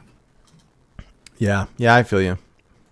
All right, next up is Dreaming Drake. This is a Druid minion. It's a 3-mana 3/4 dragon with taunt and corrupt, gain +2/+2. So corrupted, it becomes a 3-mana 5/6. So I don't know if Dragon Druid becomes a thing or some kind of menagerie. I don't know.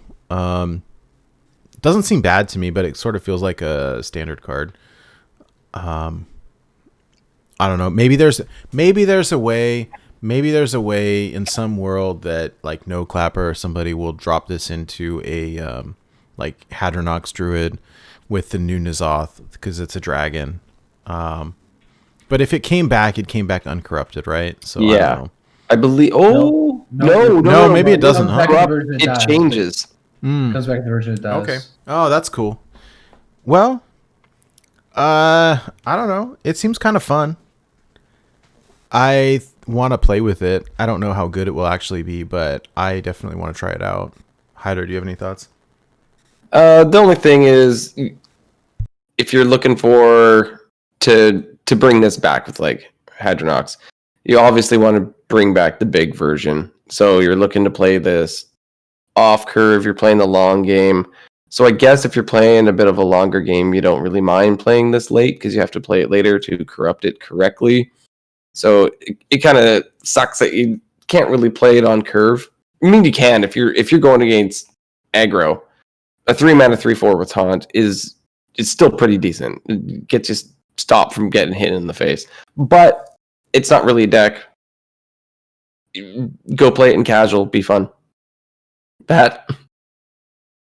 Really, really good standard card. Just because it's good. It's good stats for the cost. Uncorrupted in standard because it's standard, and that's it. No other thoughts, Mike? I'll pass on it. Yeah. All right. What do we got next, Nate? Chat says that it would be good in standard with the new N'Zoth, and I could see that. All right, next up is the Warlock legendary minion called Envoy Rustwix. It's a 5-mana 5/4 demon. With the Death Rattle, shuffle 3 random prime legendary minions into your deck. This card seems really fun. I don't think it's quite good enough to stick into Arena Lock. Like, it's definitely a value generator.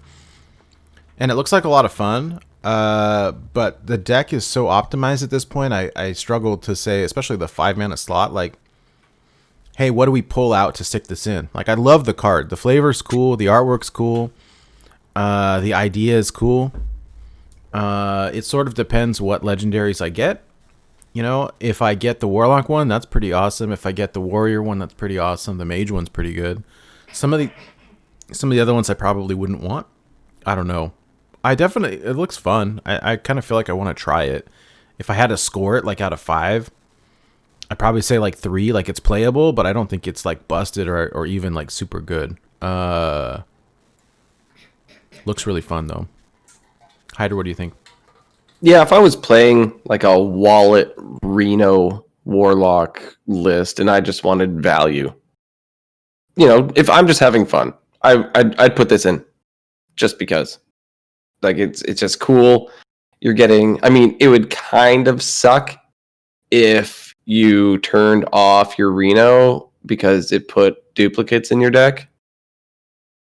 Because it could shuffle 2 of the same into your deck.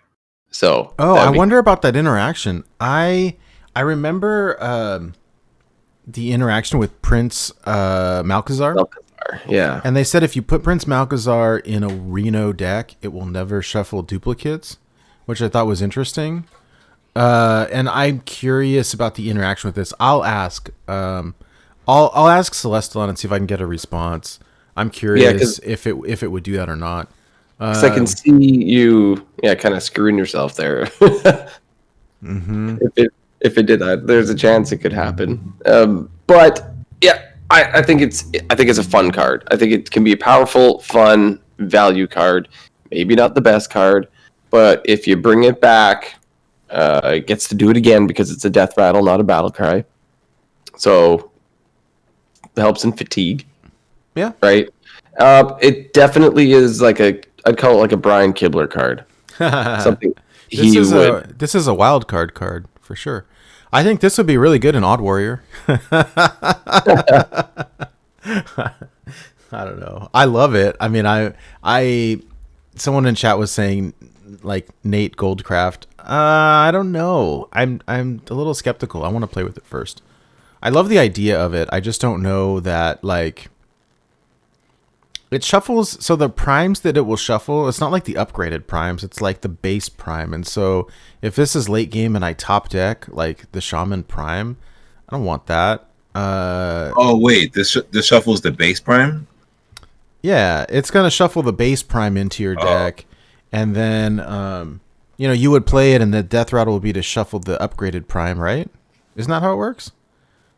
I could be. Someone correct me if I'm wrong. No way. There's no way it does that. Is it the upgraded? Is it the upgraded? I thought it was upgraded. Is how I saw it happening. If it's the regular one, it's terrible. This card's unplayable. If that's real.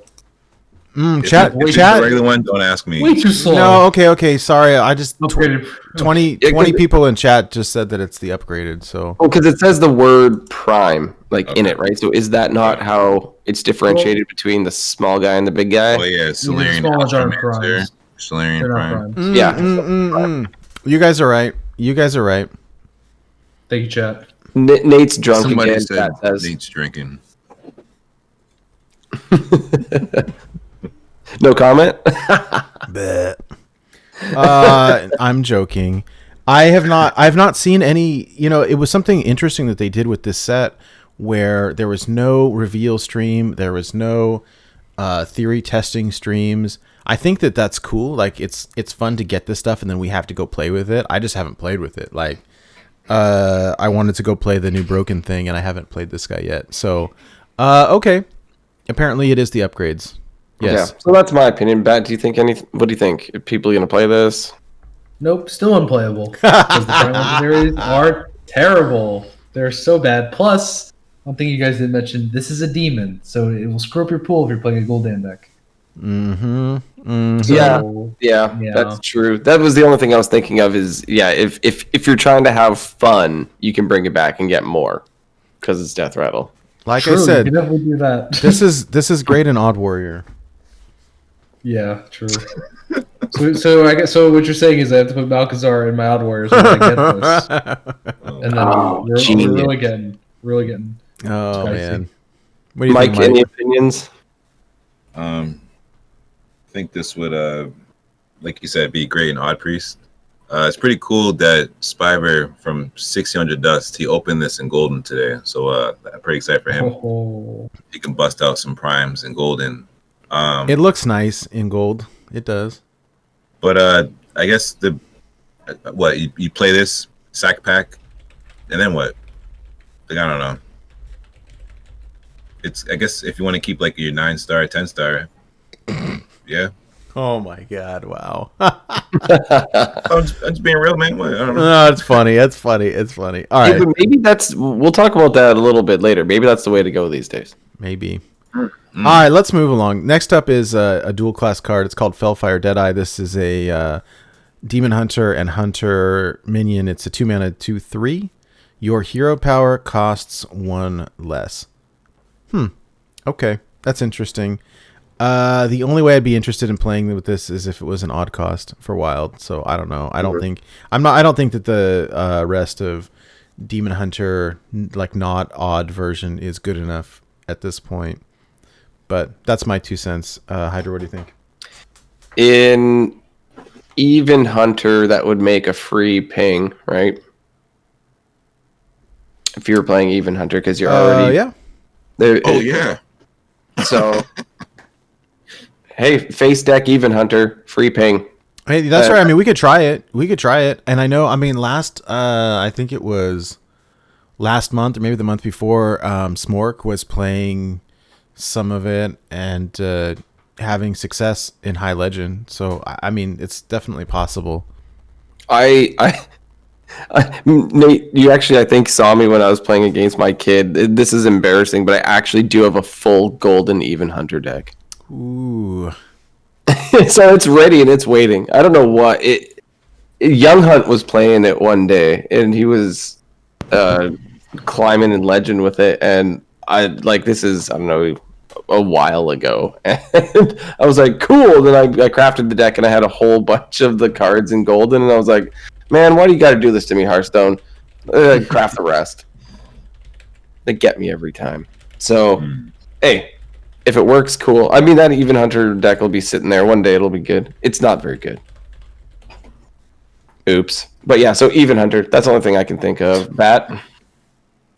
I've been trying to theory craft an even hunter because you can run a lot of the good cards into like Kingsbane and with it. So I've been working on it. And I definitely include this card. Yeah. That's all I have to say about it. I started realizing that the only cards that I like are Mage, Priest, and Warlock cards, and everything else I just say this is not playable. and I think it's just me. I think I'm just biased. We should go back and look at the spreadsheet and actually see like what you've voted good. It's all those, and you just vote bad on everything. It's because that's what I want to play. Honestly, yeah. I'm starting to realize that. I don't know, Mike. What do you think? Yeah, I hope this card is good because then I can play more Odd Warrior. I'd love to see some even hunter. There you go. That's funny. That's funny. All right. They'll play Rexar and we'll lose. Hey there. Yeah, that's true. Wait, can we? Oh crap! All right, yeah. Let the show go. Go ahead. Damn. All right. Next up is a card called Fell Saber. This is a 4-mana 5/6 demon. Can only attack if your hero attacked this turn. When I hit Legend with Odd Demon Hunter, I played, I don't remember what the card is called, but it was basically this card, but it was a 3/6, I think, but for 3. I don't see how this plays in Wild. It seems pretty good. I mean, if you make like a big Demon Hunter or some kind of recruit deck, or in Standard, probably even pretty good, because your hero can attack every turn very easily, and a 4-mana 5/6 seems good. But in Wild, I don't really see it having a lot of potential. I'll pass over to Hydra. You basically summed that up for me. I don't think, and we're playing right now, Odd Demon Hunter is the most viable Demon Hunter deck. It's not odd. It's got a big body, but I'm not playing it, and I don't really see it being played. Bat? Yep, it's Silithid Swarmer with Pit Lord's Body. I'll say no to both of those things. And move on. Short and sweet. There's a lot of green on the card. That's probably cool golden. All right, next up is Glacier Racer. It's a 1-mana 1/3 with Spell Burst. Deal 3 damage to all frozen enemies. Okay, so when I first saw these like freeze mage cards, I was like, okay, these are just not good. Last night I played a handful of games with Glare. He has a homebrew freeze mage deck with these new cards, and was doing a lot better than I thought. It's difficult play style for me, but it's definitely interesting. I think it's kind of fun and has potential. It's like a new archetype, which I was not expecting. It's essentially like a freeze mage or like a burn style mage. Yeah, I mean, this plus Frost Nova can be cool. Or this plus like Ice Lance or whatever. Like, there's potential here. I don't think it's like tier 1 or anything. This is like a tier 3, tier 4, but it's fun. It's new. It's different. It has potential. That's me. Hydra, what do you think? Does it go face? Yes, it does. It does. If you freeze the enemy hero, it does go face. Yes, I played it last night. I was gonna ask. So just to clarify on order here, it says Spell Burst, deal 3 damage to all frozen minions. So if I play Frost Nova completes first, right? Correct. Then Spell Burst is triggered. Okay, well then we're good. Good card. Because I did it had last to night. already be frozen in the first place, then it would just be too hard to trigger. So just confirming that. And it says enemies, not minions. So you can do it like if you play this and then you like Frostbolt or whatever. Ice Lance. Yeah. So it'll work on the enemy hero as well. Imagine Spell Burst just happened for like it only triggers once. It's a good thing it doesn't keep triggering. Right? Oh my I was goodness. so mad back in August when you guys told me that. I thought it was every time. So did I. I got all excited. I'm still good. Anyway. All right. Bat, got any additional thoughts on this? Yeah, great odd mage card. Really, really great odd mage card. Because, like you said, you could play the Frost Nova, you could play Ice Lance, and all those cards. Yeah. So, big fan. Excited to see if somebody can make it work, because I think odd mage is kind of infringed for like 2 expansions. It is. I almost lost to it the other day. It was super close. So, Mike, what do you think? I think it's pretty cool. When they had, what was it, like a trailer video or something, I saw this card in effect, but they didn't reveal the card yet. So like when I saw it get revealed, I was like, oh yeah, that's the card from the video. But yeah, I think it's pretty cool. I'm probably not realizing how good it is right now, but I am glad it's a spell burst. I'm glad it's not like anything else. Spell burst only happens once. It's a one-time thing. Get it out the way. Like Bat said, it'll power up some odd mage. I remember for a hot second, odd mage was cool. Was it Janelai? And then the next expansion, whatever came out, totally like put that away. So hopefully this can do something. Yeah, we'll see. I mean, I thought it was bad until I played it, and I was like, oh, this is okay.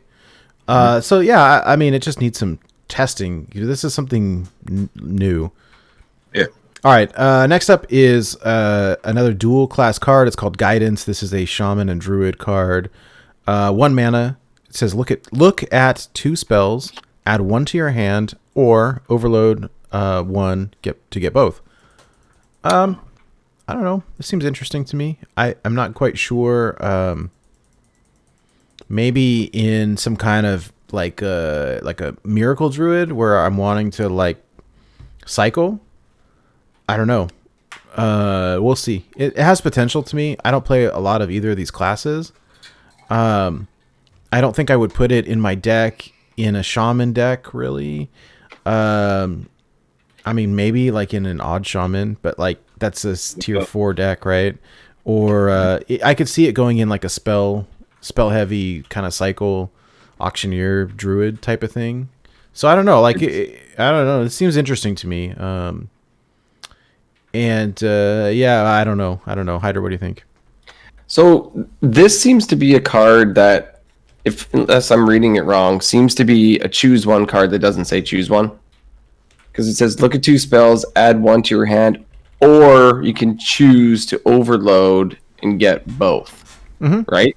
So, but it doesn't say choose one. So would this not trigger both if you have what's the legendary that lets you do choose ones? Oh, yeah, no, because it doesn't say it doesn't. It's not a choose one. Yeah. Yeah, that's lame though, because it is, but it doesn't have the key word. So right.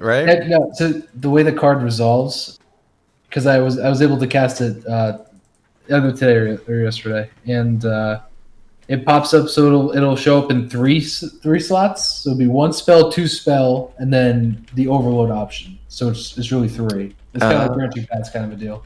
So interesting. Yeah.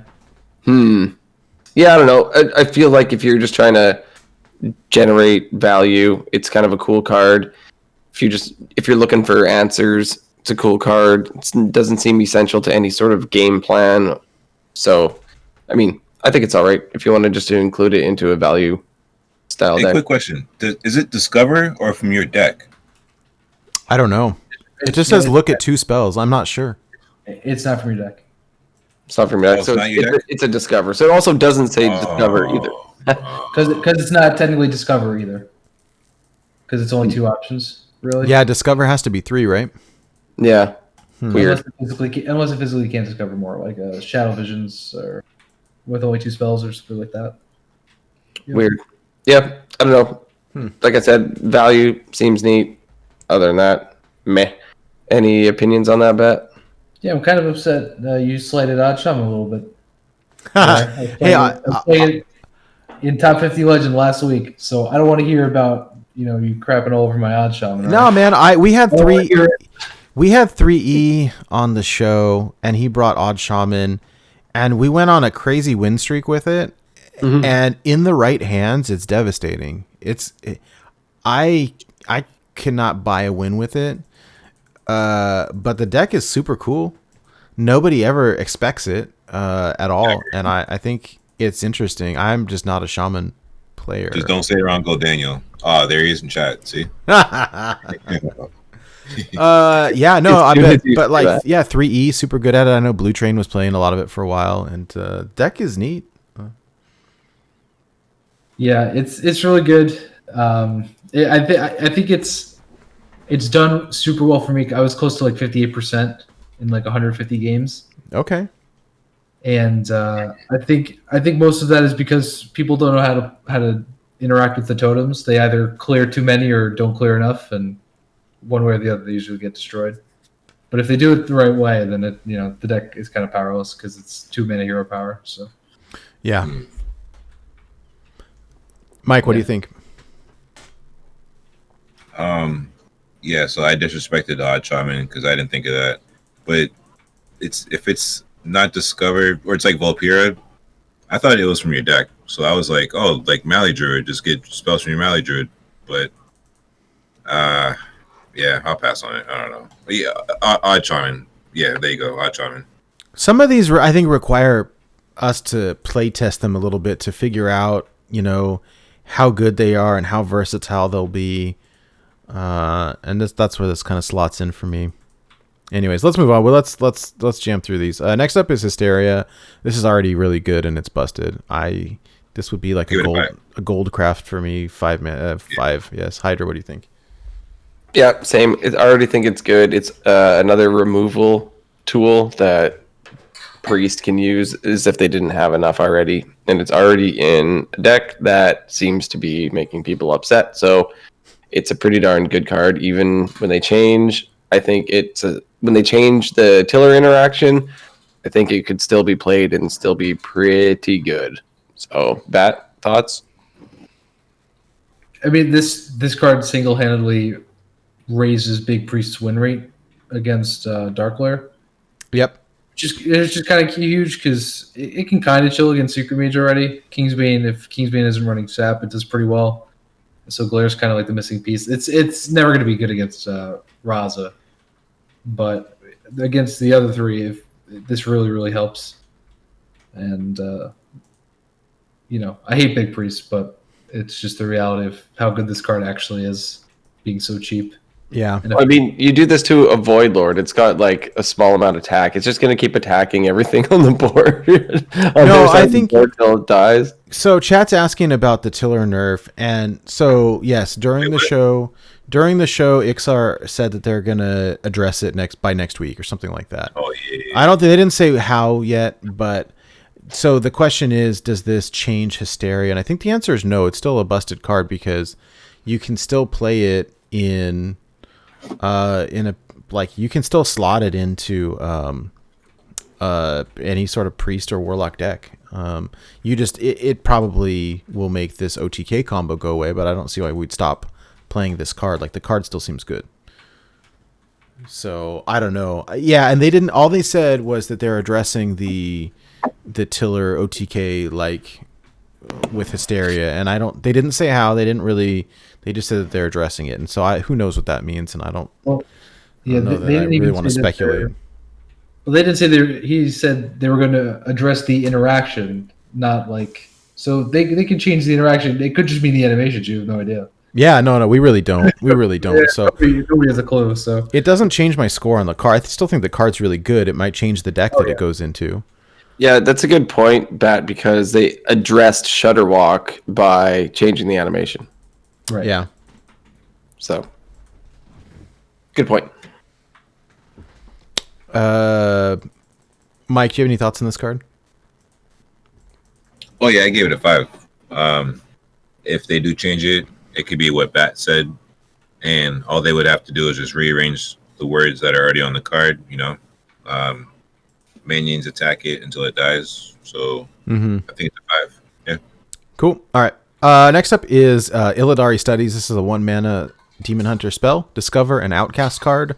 Your next one costs 1 less. I think this is fantastic. I would probably put this in my Odd Demon Hunter, or probably any Demon Hunter for that matter, because anytime a card says your next one costs 1 less, it's great. We're already running Nature Studies in all the Druid decks now.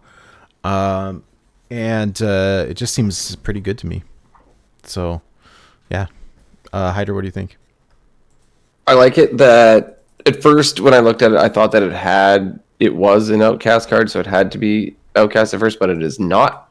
So yeah, it's pretty sweet because you're going to discover an Outcast card, and once you discover it, it's going to automatically go to the right side of your hand.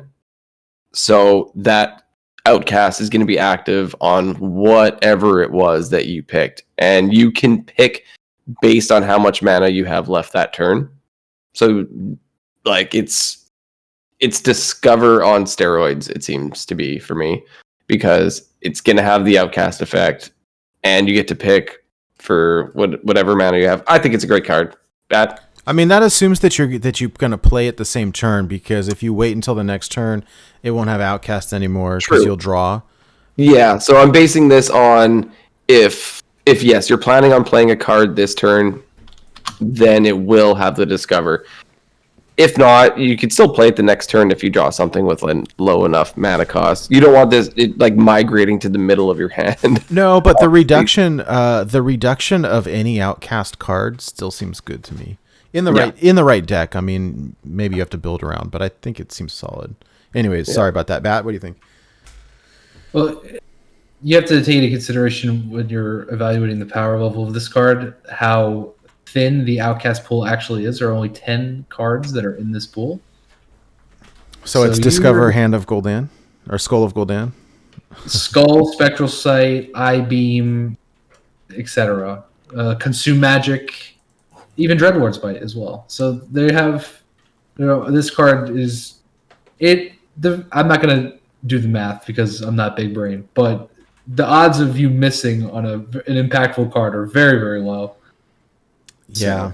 Yeah, I agree. I mean, we were saying this about I don't know the name of the card. It was the Demon Hunter no, I'm sorry. It was the one where you're discovering 1 mana spells from your class, and it was like, oh, okay, well, there's only 2 of those at the time for Demon Hunter, and so I either get the one that's Silence and Draw or Mana Burn, and I like both of those, right? Cobalt Spellkin, right? Yeah. That, I think Spellkin was one, and then the Volpera, I think, was the other. Oh, Wandmaker. Or was it Wandmaker? Yeah. There's a handful that do similar things, but it was the same idea, right? It's like, oh, Demon Hunter 1-cost spells are good. So it's the same here. I mean, Demon Hunter Outcast cards are good, and there's a small pool, so we can relatively accurately, guess that it's going to be somewhat good. And it's the converse thing could be said in Wild with discover a card or get a random card. Is that okay? Well, the pool is so giant that hey, Death Rattle summon a random legendary. Okay, cool. It's my chances of it being a terrible one are pretty high because we've got a giant card pool here. Well, this is complete opposite of that. So, anyways, Mike, what do you think? Well, yeah, I definitely give this a 5. Demon Hunter is the youngest of the family. It's got 9 older siblings, 7, 8 years old. So they get the shiny new toy, Outcast, small pool, discover an Outcast card like BATT had just listed off. Great options. My favorite is Eye Beam. I love Eye Beam. But, Gul'dan, draw 3 cards, get a discount. We got the new weapon. This card will, get worse over time if they do make worse Outcast cards. But for right now, the pool is so small, it's less than a year in. So, yeah, I like it a lot. All right. Next up is Imprisoned Celestial. This is a Paladin minion, 3 mana, 4/5, dormant for 2 turns. Spell burst. Give your minions Divine Shield. I just don't see this being played in Wild personally. The dormant cards in general usually not super great. It is an odd cost, but like Odd Paladin is so tight right now that I don't think that this slots in. And if I really want to give my minions Divine Shield, I'm gonna play the 3 mana card that does that, or I'm gonna play Lothraxion that does that instead. Because 3 mana do nothing for 2 turns kind of sucks, and it's reliant on the spell burst anyways. So that's me. Not a big fan. Hyder, what do you think? Yeah, so 3 mana dormant 2 turns doesn't pop out till turn 5 or on turn 5 anyway, right? Like a Lothraxion that you would want to play for giving your little dudes Divine Shield for the rest of the game. Plus, you're gonna have to have a spell to play alongside this, or else, I mean, it's no good, right? And it would be a 4/5 on turn 5, which is understated, and in Wild, that is slow. So, I don't see a home for it. I'm not going to play this card, but cool. Maybe this is something the standard people can play with. So, what do you think, Bat? Yeah, only place I see it finding a home is like Libram Paladin, because you get the you have 0 mana Librams a bunch, and you got you can play like a Libram after you play Broom, and after this awakens, and it can be kind of cute. Other than that, it doesn't seem too strong to me. Yeah. Mike? Yeah, I'm not playing this in a while. Your reviews are the best. I love them. All right. Next up is another imprisoned card. This is called Imprisoned Phoenix. This is a 2 mana, 2/3 elemental. This is for both mage and shaman. Dormant for 2 turns, spell damage +2. I was playing this last night in Glaire's like freezer burn mage deck. It's interesting. I don't think I would play it outside of that. I'm not a big fan of dormant at all. It works in his deck. Outside of that, I don't think I really play it in much. So, anyways, it was interesting for me to play it yesterday, but I can't imagine myself intentionally slotting this in just about anything. Hyder, what do you think? If I'm trying to play on curve, and I'm playing a 2 mana 2/3, I want it on the board now to be able to compete with whatever they're playing. I do think it's kind of cute that you can sort of plan out a turn, because, you know, it's going to sit there if the opponent doesn't see what's going on. And you'd think that they would see, but they could load the board up, right? And you're like, haha, spell damage +2, Arcane Blast, or whatever that. Yeah, I mean, that's kind of how Glaire's deck plays, where it's like, okay, you're setting up for like an OTK spell damage lethal. Yeah, so there's nothing they can really do about it, right? So you have to plan ahead. You can, you've got your combo, and the thing is, you don't need to invest that mana the turn that you are, say, trying to kill them. Like, you've already invested it. It's going to pop out when you're ready for it. So it's already pre-planned. It's almost like you've got 12 mana on turn 10, right?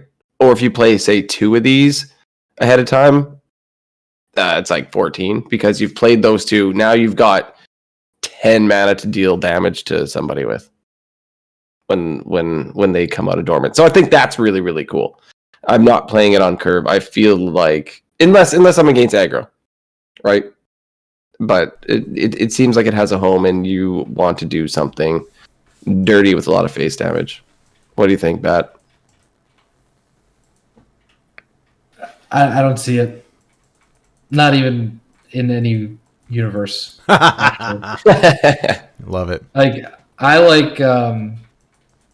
I would just play Cosmic Anomaly if I wanted to spell damage immediately, even though it's 2 mana more expensive. It comes out on the same turn technically, so I don't know. This is weird.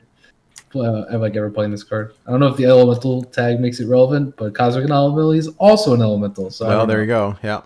Yeah, I don't really know. I don't think so. Mike?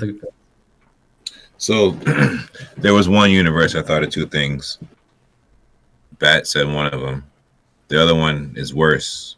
Where I haven't played this deck, but I thought about it because I've seen it before. Where you unload, like turn 7, a lot of elementals, and then turn 8 you play that grand finale card. So let's say the grand finale turn nothing happens. Now you got turn 9 where it's on the board. I guess this helps where it costs 2, doesn't cost 4. Like the first play Matt said, but I like his play better, just so that's known and on the record. This is on the board. You could play the 1-drops that are 1/3. What are they? Spell damage guys. The hair's all frizzly. What are they called? Yeah. Oh, Yeah, lab partners. lab partners. And then you can discover with the 1-mana spell. Ben Broke. I'm just saying you can get a bunch of stuff on board turn 9. And then maybe Ross can do some spell damage. Maybe you can get that new 1/3 that deals damage to enemies that are frozen. You can figure something out, but it's yeah. Yeah. All right, let's move on. Next up is called Ironclad. This is a warrior minion. It's a 3-mana 2/4 mech. Battle cry your hero. If your hero has armor, gain +2/+2. This seems like I don't know. Like I could probably slot this into an odd warrior. It's like pretty easily. Yeah, I don't know. I don't have much thoughts about it. I mean, I think odd warrior in general, a lot of people have slowly started to remove the Dr. Boom hero because you wanted to just keep hero powering. But if you wanted to run a more mech centric version, this seems pretty good. So I don't know. That's my 2 cents. Hyder, what do you think? Yeah, I was thinking the same thing with Dr. Boom. Even if you don't run it in the deck, you could generate it. And I wouldn't be, and you probably have armor at that point. So, I mean, it's just another mech another value thing you can just throw onto the board because you're going to have armor most likely. And it's just a good body for its cost. Like I said, if you don't slot it in, you can discover it if we're playing Dr. Boom. So I think it's an okay card.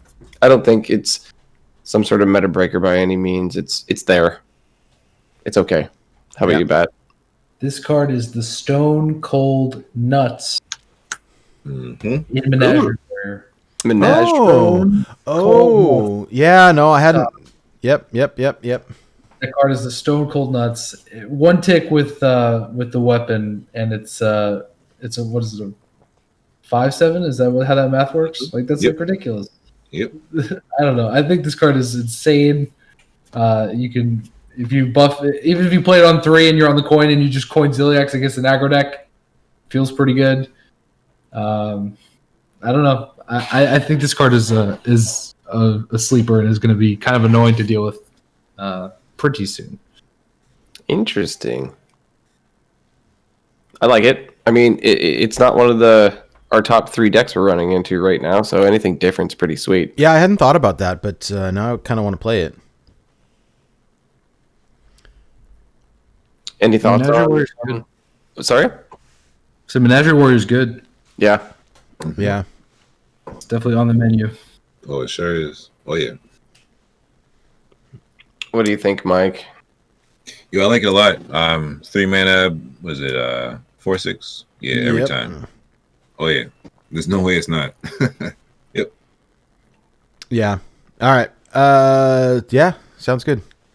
Next up is Keywarden Ivory. This is a dual class mage and rogue. 5-mana 4/5 battle cry. Discover a dual class spell from any class. Spell burst. Get another copy. Yeah, seems pretty interesting to me. I don't know. I could see this slotting into something probably standard. I don't know, but I don't know. It's a pass for me. Like I don't see myself using it except in standard, but I don't know. I'll pass.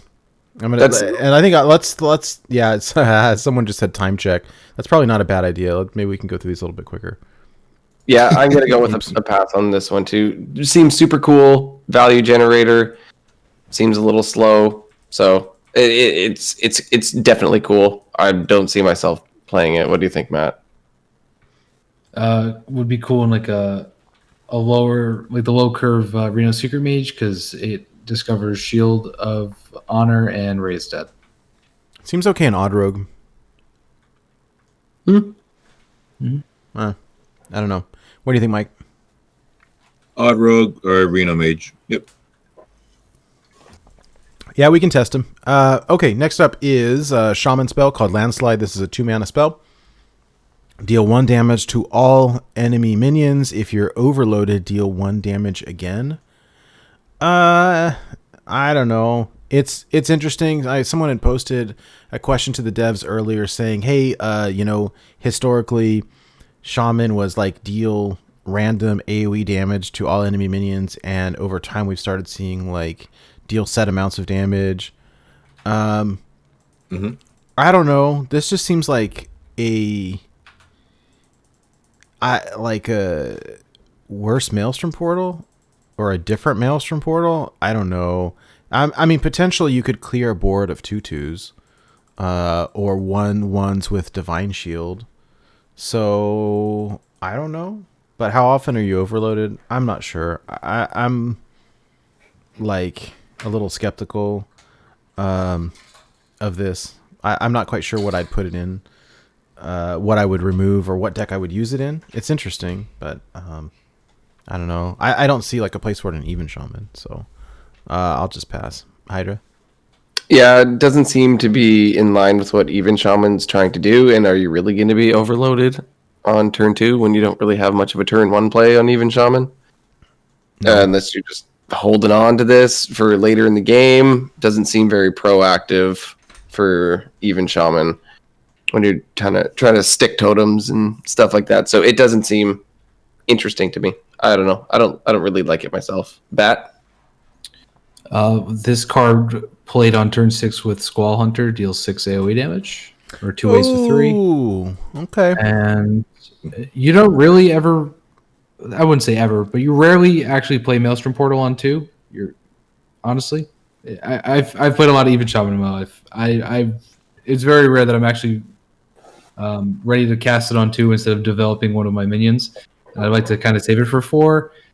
This could also fit in like Big Shaman, and if Shaman's playable in any format that Odd Paladin is now with Lothraxian, because you can overload with cheap stuff like Ancestral, the one that draws 2. I don't remember which one that is. Spirit? Is it Spirit? Yeah. Maybe. If you got bubbles on your dudes, then this is pretty good against that for sure. Doing 2 waves is very important, and the Squall Hunter. If Even Shaman, if Reno Priest goes away, you can play Even Shaman in some capacity. Knowledge, my bad. Ancestral knowledge. Good. Okay. Gotcha. Yeah, I screw those up all the time. Squall Hunter in this is like insane. It's a lot of damage. That one would be nuts. I didn't think of that. That's a lot of damage for 6 mana to minions. Yeah, that seems like a good combo, actually. Mike, any thoughts? Yeah. It's a 2 mana. Nah, I don't like it. I don't play Shaman, so I'm not really for it. All right. Right on. All right. I'm more of a Caballer, the Caballer classes. That's right. All right. Next up is called the Libram of Justice. This is a paladin weapon, 7 mana, 5/3. Corrupt, gain lifesteal. I think corrupting something at 7 is hard, but it's a Libram, so you can get reductions pretty darn easy. I think this slots into standard pretty well. Wild, probably not. But I could see this going into Libram Paladin in standard real easy, or pure Paladin, or Broom Paladin, or whatever. So this feels like a standard card to me, but like a pretty good standard card. Hydra? Yeah, I run into Libram Paladin occasionally in Wild, not that often. When I do find it kind of annoying to play against. If they can reduce this, like the life steal and the fact that they can deal 15 damage to you and heal themselves up, 15 damage is extremely significant. Whether or not it's too slow and Libram Paladin is good enough to even play is a different question, but I do think that that's a huge swing. That's a 30 health life swing if you're hitting face. Yeah. Right? Or just clearing minions. So I think it's a really strong card. If we end up playing it, cool. It could be really annoying to play against. I could see myself like playing a lot of aggro and having them pull this out and beat me down and heal up, or just clear my board and heal up the whole time, and I wouldn't like that. So strong card. We'll see if it gets played. What do you think, Bat? People used to play the Uther Death Knight, not for the hero power, but just because the weapon was so OP, and this is literally that weapon. Yeah. And you can discount it. So I think it could be impactful if Libram Paladin gets a little bit extra oomph in the future. Yeah. This card is, from a design standpoint, in a vacuum, is terrifying. Yeah, anything that can get discounted is scary. Very scary. So, and this definitely gets discounted. Mike, what do you think? Yeah, I think this card can be played in Wild. I watched this guy. You guys might know him. His name's Corbett. He's playing some, that guy. He's playing some Libram today. Not to say people can play at his level, but to see him play cards like Libram make me think it's not too much of a joke to even try. So watching him with his pen fling and mastery, this dude, sick APM. It was the craziest stuff today. Watching him play Libram, I fully feel confident this card would be in Wild. Where it falls, we'll have to wait and see. But I see it coming. No problem. No problem. Sweet. I like that take. All right, let's keep moving on here. Next up is Lightsteed. This is a priest minion. This is a 4-mana 3/6 elemental. The text says your healing effects also give affected minions +2 health. It's a really interesting interaction. I'm not quite sure what to make of it. I think you could probably slot this into like a combo priest. Like if you're using like healing circle or whatever it's called, the 0 mana gives +4 health to everything. Like, okay, I mean, there's some potential here for some strange kind of combo. I don't see myself really playing it, but I think that there's some potential for something interesting here. Yeah, I don't know. I mean, it's an elemental, so I suppose if you're playing the new N'Zoth, that could be a thing, but I don't... It does... Like, I don't really see it. I mean, it's got a big butt, so maybe there's some potential for combo here, but I don't... I'm a little confused as to the method to play this. So this is kind of a pass for me, but I will anticipate Swaguar or Clark or somebody doing something fun with it. What do you think, Hydra? Yeah, I don't know. It says your healing effects also give, like, it gives the 2+ health, but if you circle of healing, that's going to give all their minions +2 That's health. true. Also. No, that's true. It's true. So I don't know, or maybe you're gonna give your board a bunch of health, and you got stuff with big butts, and then you could Void Ripper and smack them all in the face with their big butts. Yeah. There's definitely combo potential. That would be cool. I'd like to pull that one out. Nobody expected. Void Ripper has always been like, I don't know. That's the big brain play there. But yeah, other than something like that, something silly. I mean, Priest right now is either shooting you down with its hero power or it's rezzing things, and nobody's rezzing this. So, what do you think, Pat? Oh, Holy Nova, yeah. Yeah. This card screams the Priest Quest. Oh yeah. And it's just +3/+5 with this card on the board, which is pretty insane for 2 mana. And sometimes more. That's about it, though. Yeah, okay. Mike? They finally put Rapid Dash on a Hearthstone card. Yeah. I like it. Gotta catch them all. Gotta catch them all. Next card. All right, this is called Lucky Soul Hoarder. This is a dual class Warlock and Demon Hunter. 3 mana, 3/4, Battlecry. Shuffle 2 Soul Fragments into your deck. Corrupt, draw a card. Yeah, I mean, I could see this. This is like, I mean, You can play Soul Fragments in Wild. I know Ben from work has played them to a lot of success. It's more really of a standard deck. I don't know. Like I don't see this really slotting into anything Wild related. It fits that Soul Shuffle or Soul Fragment archetype in standard. I don't see myself using this personally. Hydra, what do you think? I will say, I've accidentally queued Soul Fragment in Wild just because I was still selected on the wrong deck. And I was very upset, but I actually did win. I can't remember what I was versing.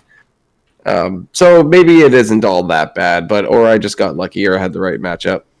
I see this as more of a standard card. If there's more support later on, sweet. It does a lot for its mana cost. It's shuffling in 2 Soul Fragments, and you get to draw a card, 3 mana, 3/4 that draws you a card as well. Like, it's a good card. It's definitely a good card. Don't know if it really has a home right now, but if that deck becomes good, hell yeah, I'd run it. Bat? In Skullman's Academy, I was in. I think I peaked at like 16 with Soul Demon Hunter in Wild. Oh yeah, it's strong, man. It's strong. Just doesn't fit in. Well, sorry, it's not strong. I shouldn't say that.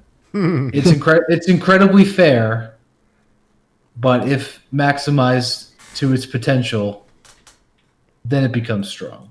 So only in certain circumstances. I wish this card was out 4 months ago. If this card was out 4 months ago, I probably would have climbed higher than 16 or whatever. So for All right. Soul Fragments, eventually it'll be really good, but Yeah, now obviously it doesn't have a place. Gotcha. All right, what do you think, Mike?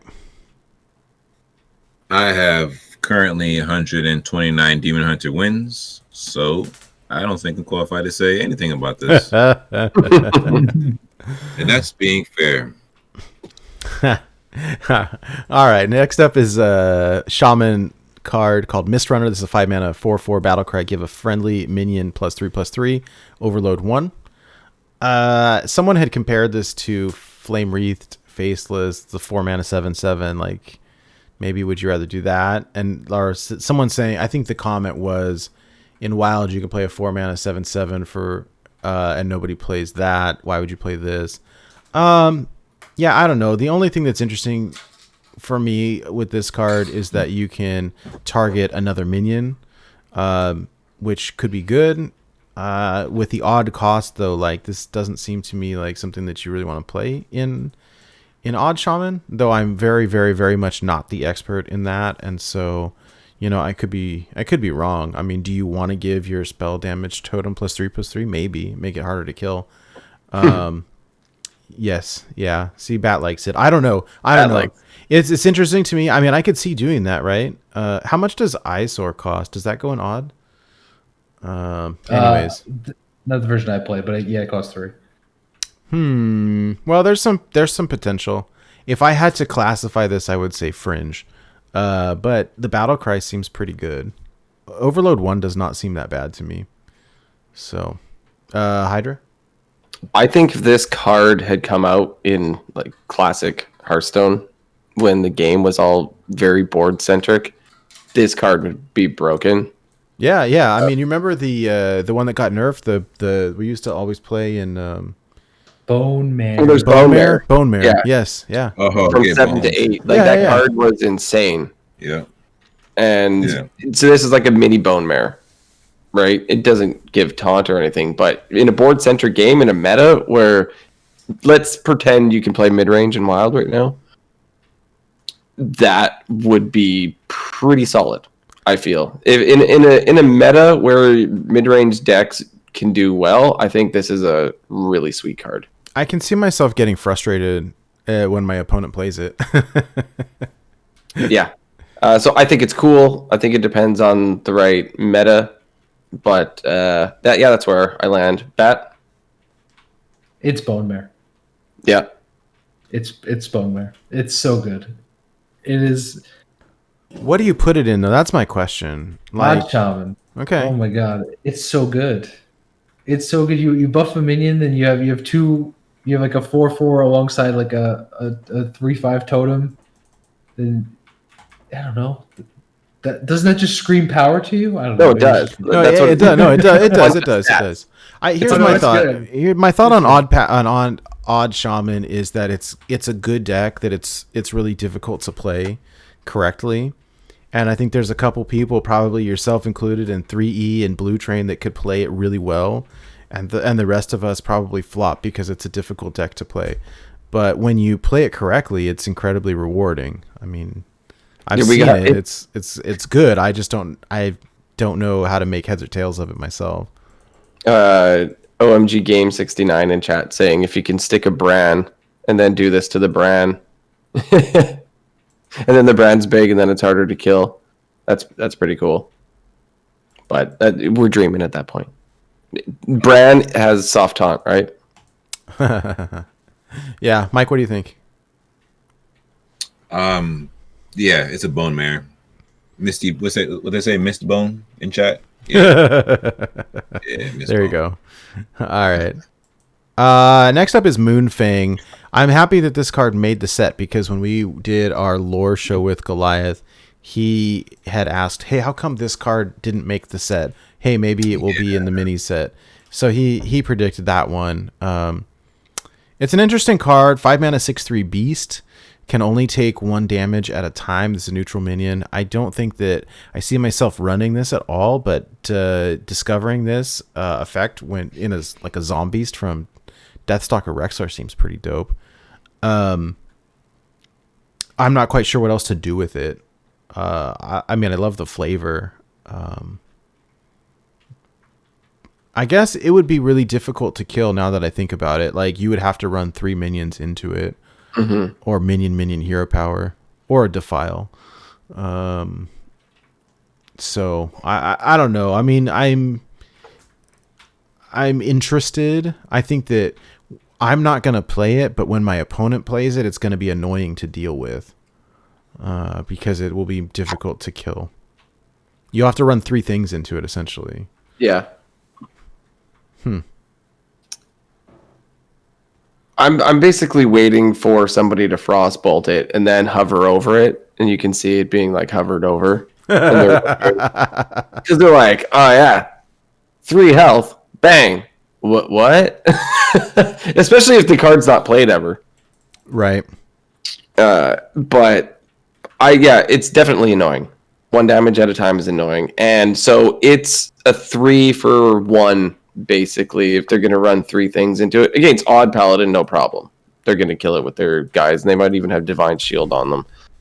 So, and you probably don't want to face tank this thing, right? Like if you played Muster, I don't know if you necessarily want to take 6 damage to the face with your weapon. So, and while they're trying to kill it, you could just you could use this for trades, or you could just keep doming them till they can kill it. So it seems pretty cool. Is it wild good? Probably not. But I don't know, maybe someone jams it in some sort of mid-range hunter or something. Duin will use it 100%. Yeah, Duin will probably use it and annoy people with it. You could buff the crap out of it somehow. Maybe. This is going to be absolutely bonkers off of Rexar. Yeah. Yeah, I think that would be pretty cool. What do you think about that, Bat? I mean, if it's ever played, we'll just see Hemet Nessingwary in the meta, and they'll take care of this card real quick. But, yeah, I mean, it still dies to like destroy cards, right? So yeah, or that's Battlecry Kill a Beast, right? The original Hemet. Yeah, the original Hemet. It was such a horrible, horrible card. Not anymore. This card is also terrible. Unfortunately, it's really good with Broom. The problem is that it costs 5 and it doesn't have taunt. So having taunt would be pretty cool. If you can get like a Houndmaster on this, then now we're talking. But otherwise, it's just kind of there, honestly. Yeah. Mike?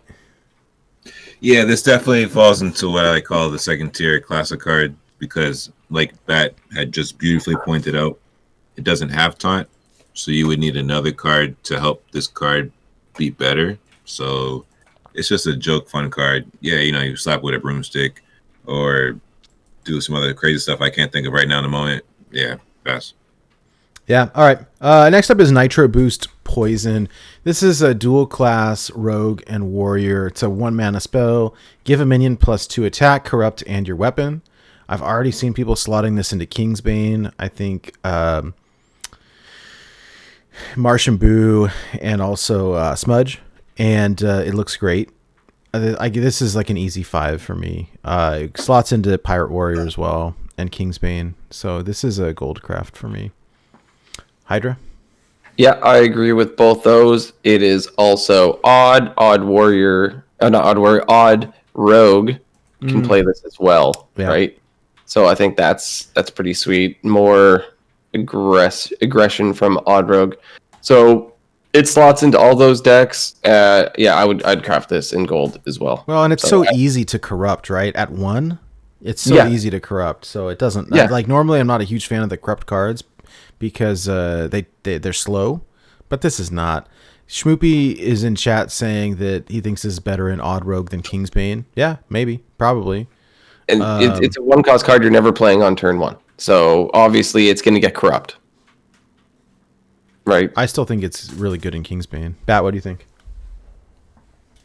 This card is better than Cold Blood could ever dream to be. Because it's for the turn you play it, and then it's an extra 2 every time the weapon you buff swings. So in Kingsbane, it'll wind up doing like 10 to 14, 16 damage, depending on how long the game goes. I don't think games go that long. Maybe like 10 damage over the course of the game for 1 mana. Yeah. And you can run 2 of them. Seems pretty good.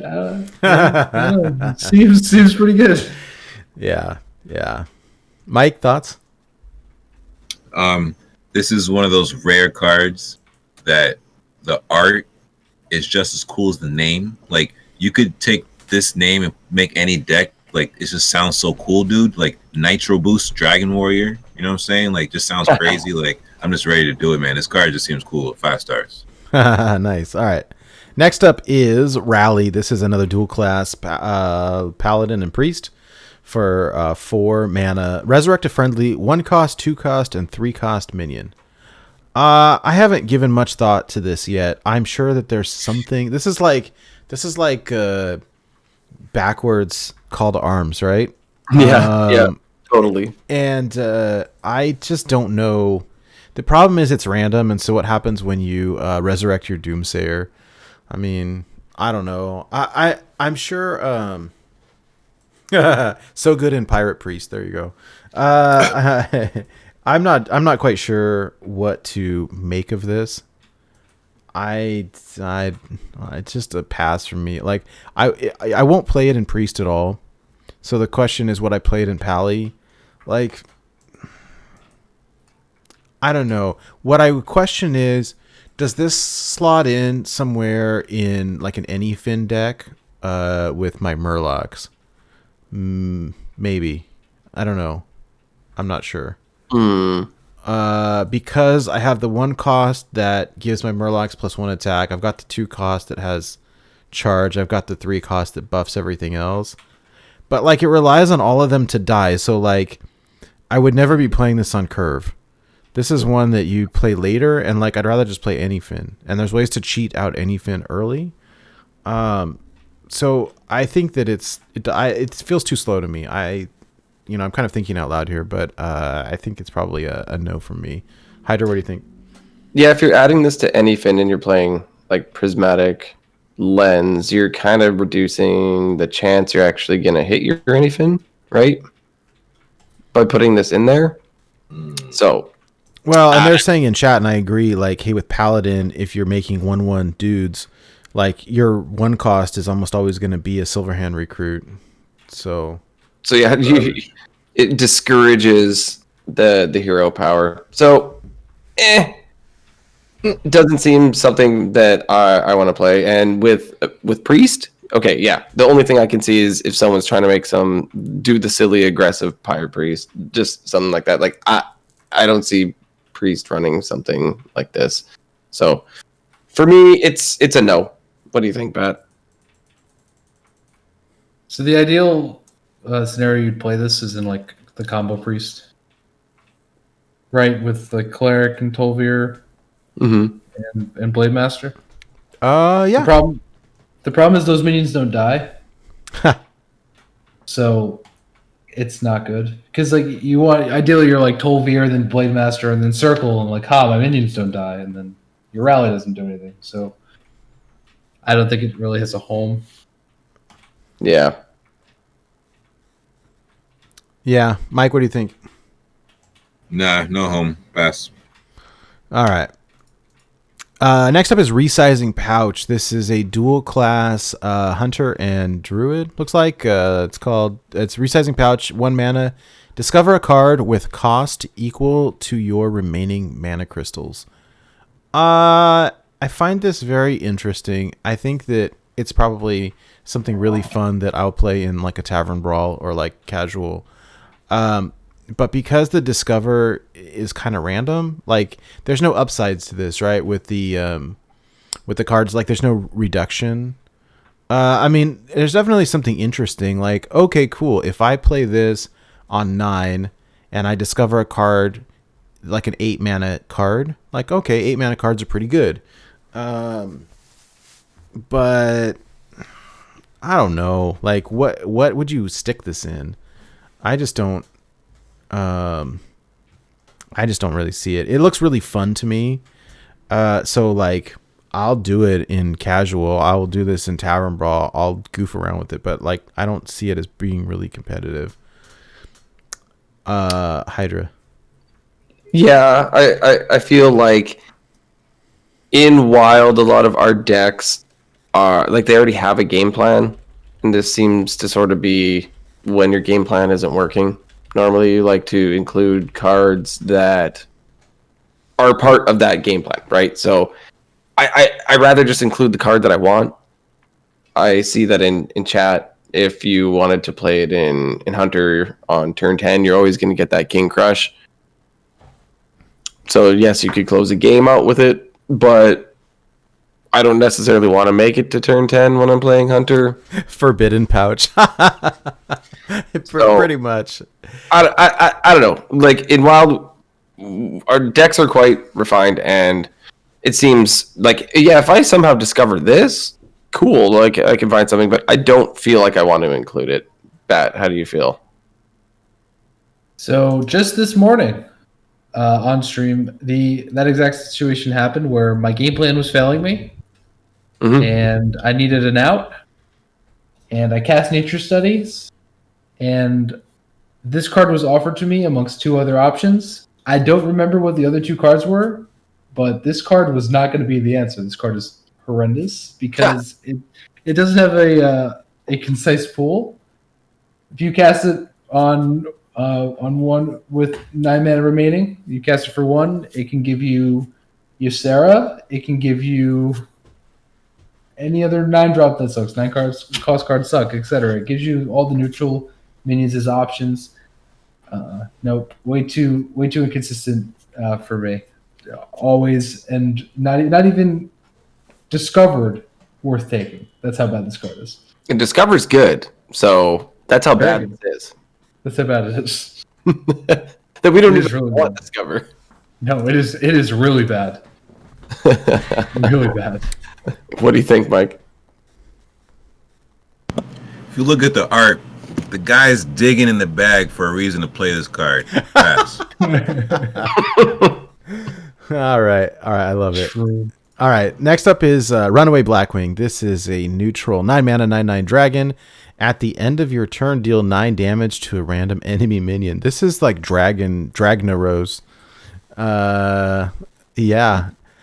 I don't really know what to say about this. It's too bad it can't go face. That's what I think about it. If it could go face, then I would think about playing it. You could play... The only place I could really see playing this where it would be fun... Remember in Standard over the past year when we were playing the side quest that you spend mana and then it pulls a minion out of your deck and drops it on the battlefield for free? Like, I'd play this in that.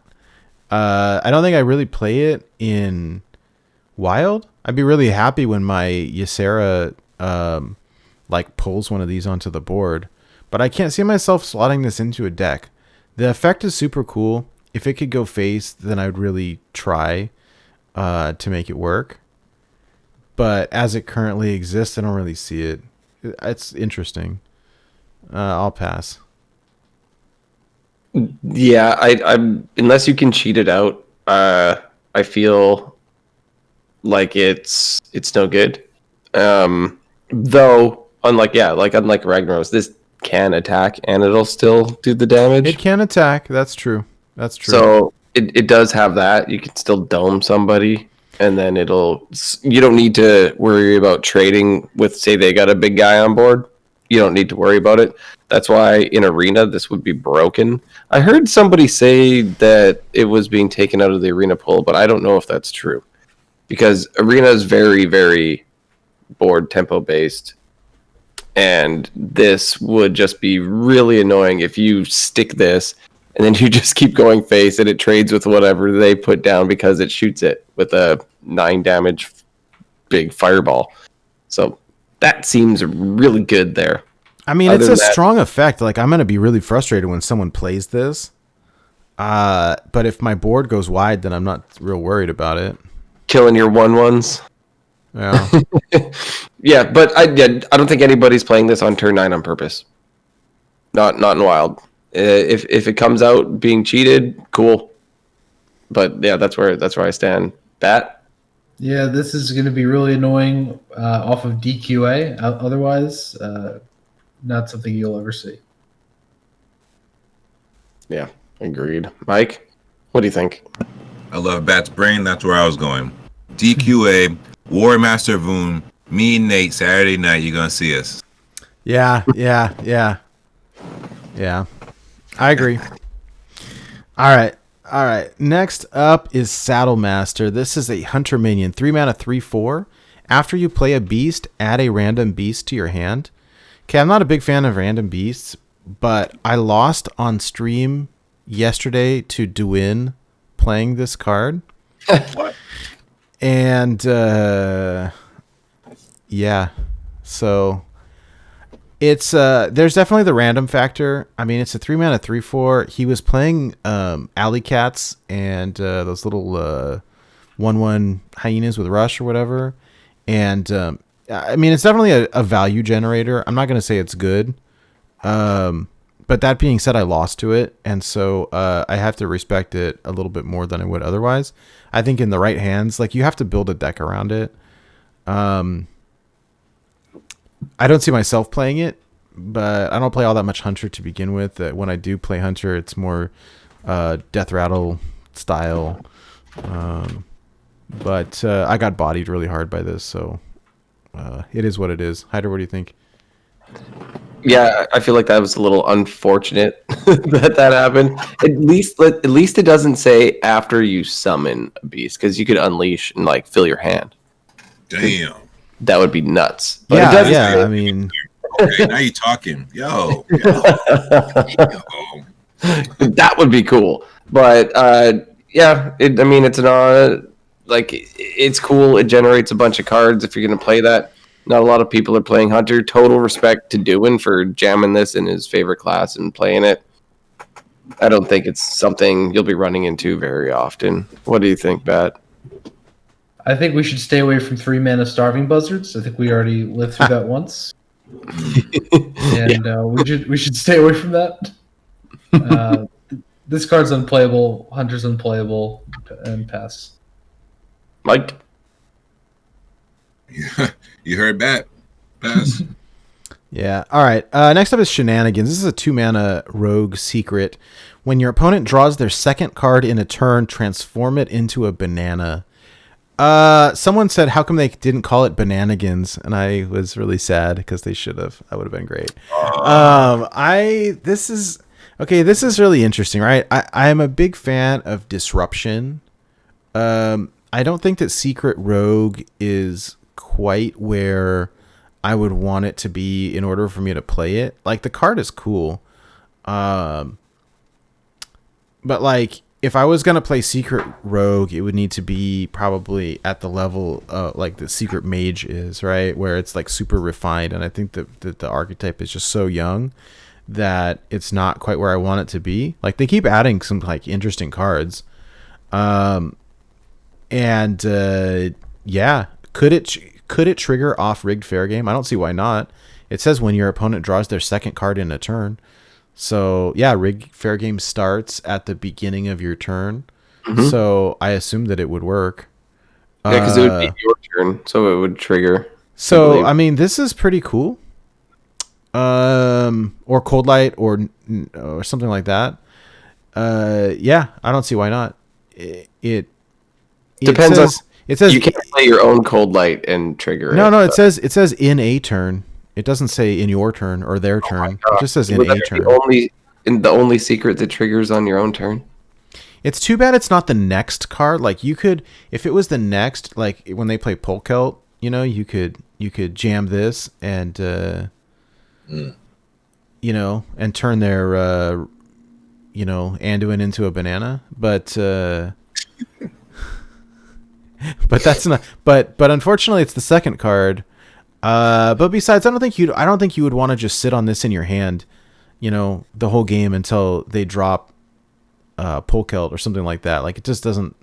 I'm not sure. I think it's really interesting. I like the design idea. The disruption is good. I don't think the archetype is fleshed out enough. So I don't know. I'm gonna have to play with the card. Does it say so in chat? OMG says that secrets can only trigger on their turn, but the wording is interesting, and I haven't played with it yet. So I mean, because it does say in true. turn. It's that's the only card that goes against the secret rule if the wording is correct. That's what made me curious about it, is that it's because it's worded in a turn, not in their turn. So I don't know. I'm so used to reading like Magic cards and having to interpret them and look up the rule books, right? And so, frankly, I don't know. I've not played with it yet, and so I'd have to try it out. Interesting. Yeah, I don't know how to rate it. I don't think it's that great, but I now I want to try just to see what happens. It would be the only one that breaks the rule, if that's how it works. So I doubt that it'll break the rule, but I guess we need to science it up. Unless you're playing like a mill rogue, I don't see this being much of a thing because secret rogue isn't much of a thing in Wild. And I mean, once you play around like all the other secrets or whatever, you're gonna probably know that this is there, right? So you're just not gonna draw more than one card a turn if you don't want a banana instead of your Anduin or something. So I don't know. I don't think it's super amazing. How do you feel about it? I think not super amazing is pretty generous. I think this card is garbage. Hot garbage, because it's not really random. It would have to be randomly generated, right, in order for you to like not play around it. And then once you actually think, you're like, okay, how can I lose? All right, it's just by losing one of my combo pieces to a banana, I guess. I don't know. You'd never have to put yourself in a situation where you lose to this card. Rogue's not playing decks that are playing this card right now, anyway. True. Like if Ethereal Lackey comes off Evil Miscreant and then plays a secret, I'm like, okay, how can I possibly lose to a rogue secret? Let's find out. You can't. The answer is you really can't. So I lost to one last night playing Evasion as like trying to OTK them, and the Evasion stops it. That's the only rogue secret that I worry about.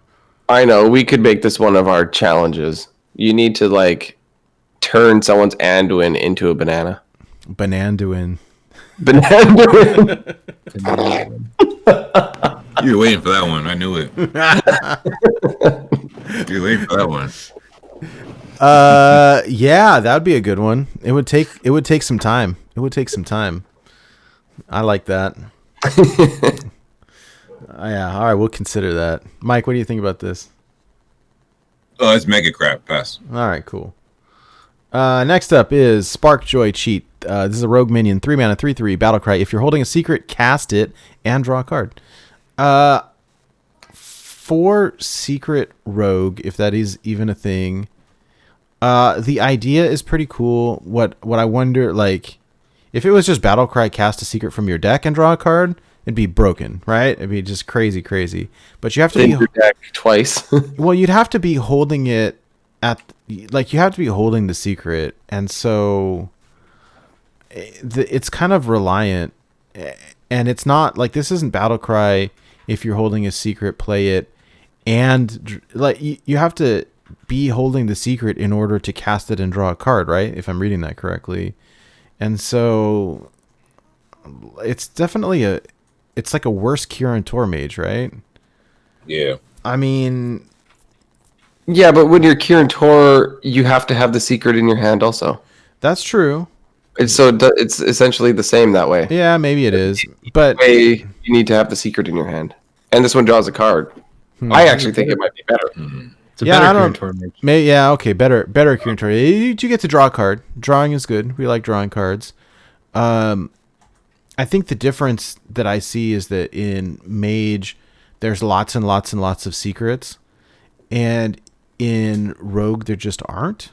I don't know. I mean, I'm cautiously optimistic. I mean, I think if it works, it seems strong. Like, if there was a secret Rogue that had the power level of Secret Mage, that would be incredible.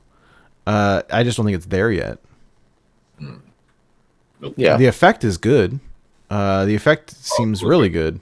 But I don't think that it's fully fleshed out, like enough support yet. Yeah. Yeah. Yeah, I think that, as I was saying, I think it is better than Kirin Tor, but I don't think the deck is better. So that's kind of pointless at this point. But so it's a 3-mana 3/3 that plays what secrets and Rogue are 2 mana, right?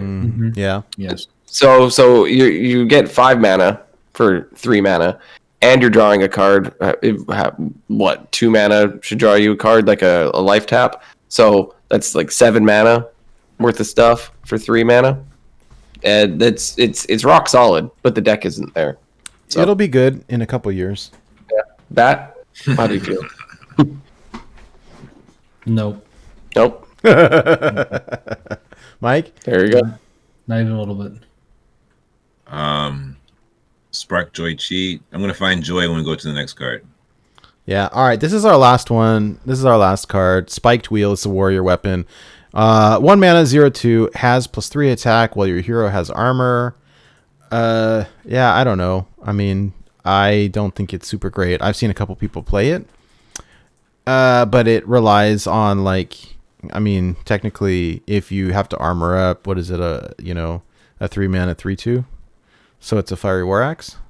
Yeah. So I don't know. Yeah, I guess maybe, it's good anti-aggro. You can stick it in Odd Warrior, but like, I'd rather play an Eternium Rover personally. Wait, So hold on.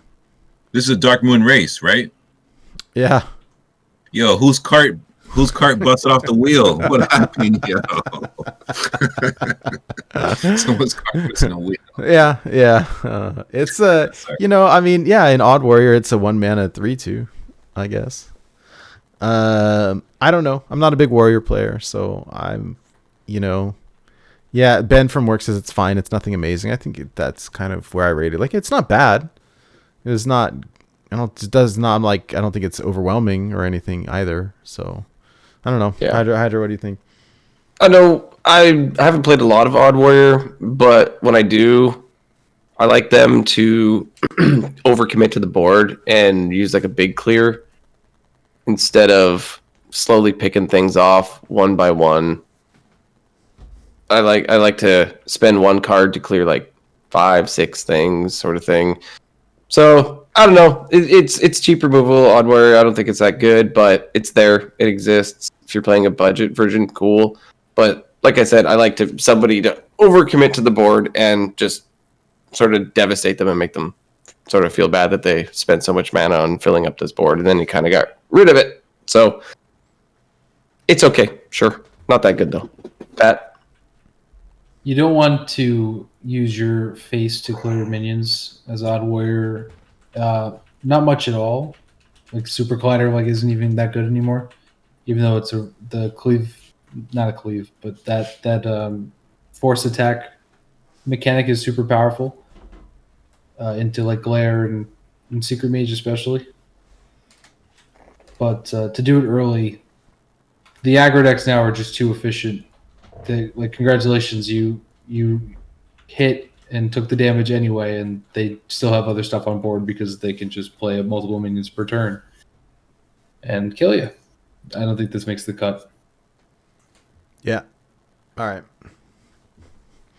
Mike, what do you think? Yeah, it does make the cut. Like I said, someone's cart lost a wheel, or somebody's riding a unicycle at the Darkmoon race. I don't know. It's not good. Yeah. Okay. All right. Well, that's it. That's all the cards. Do you any final thoughts? I think the thing as a whole, there's a couple cards that are interesting, and the rest is fairly underwhelming. But it's not bad. It's kind of what I expected. Couple cards that I think would be pretty fun. The rest is kind of.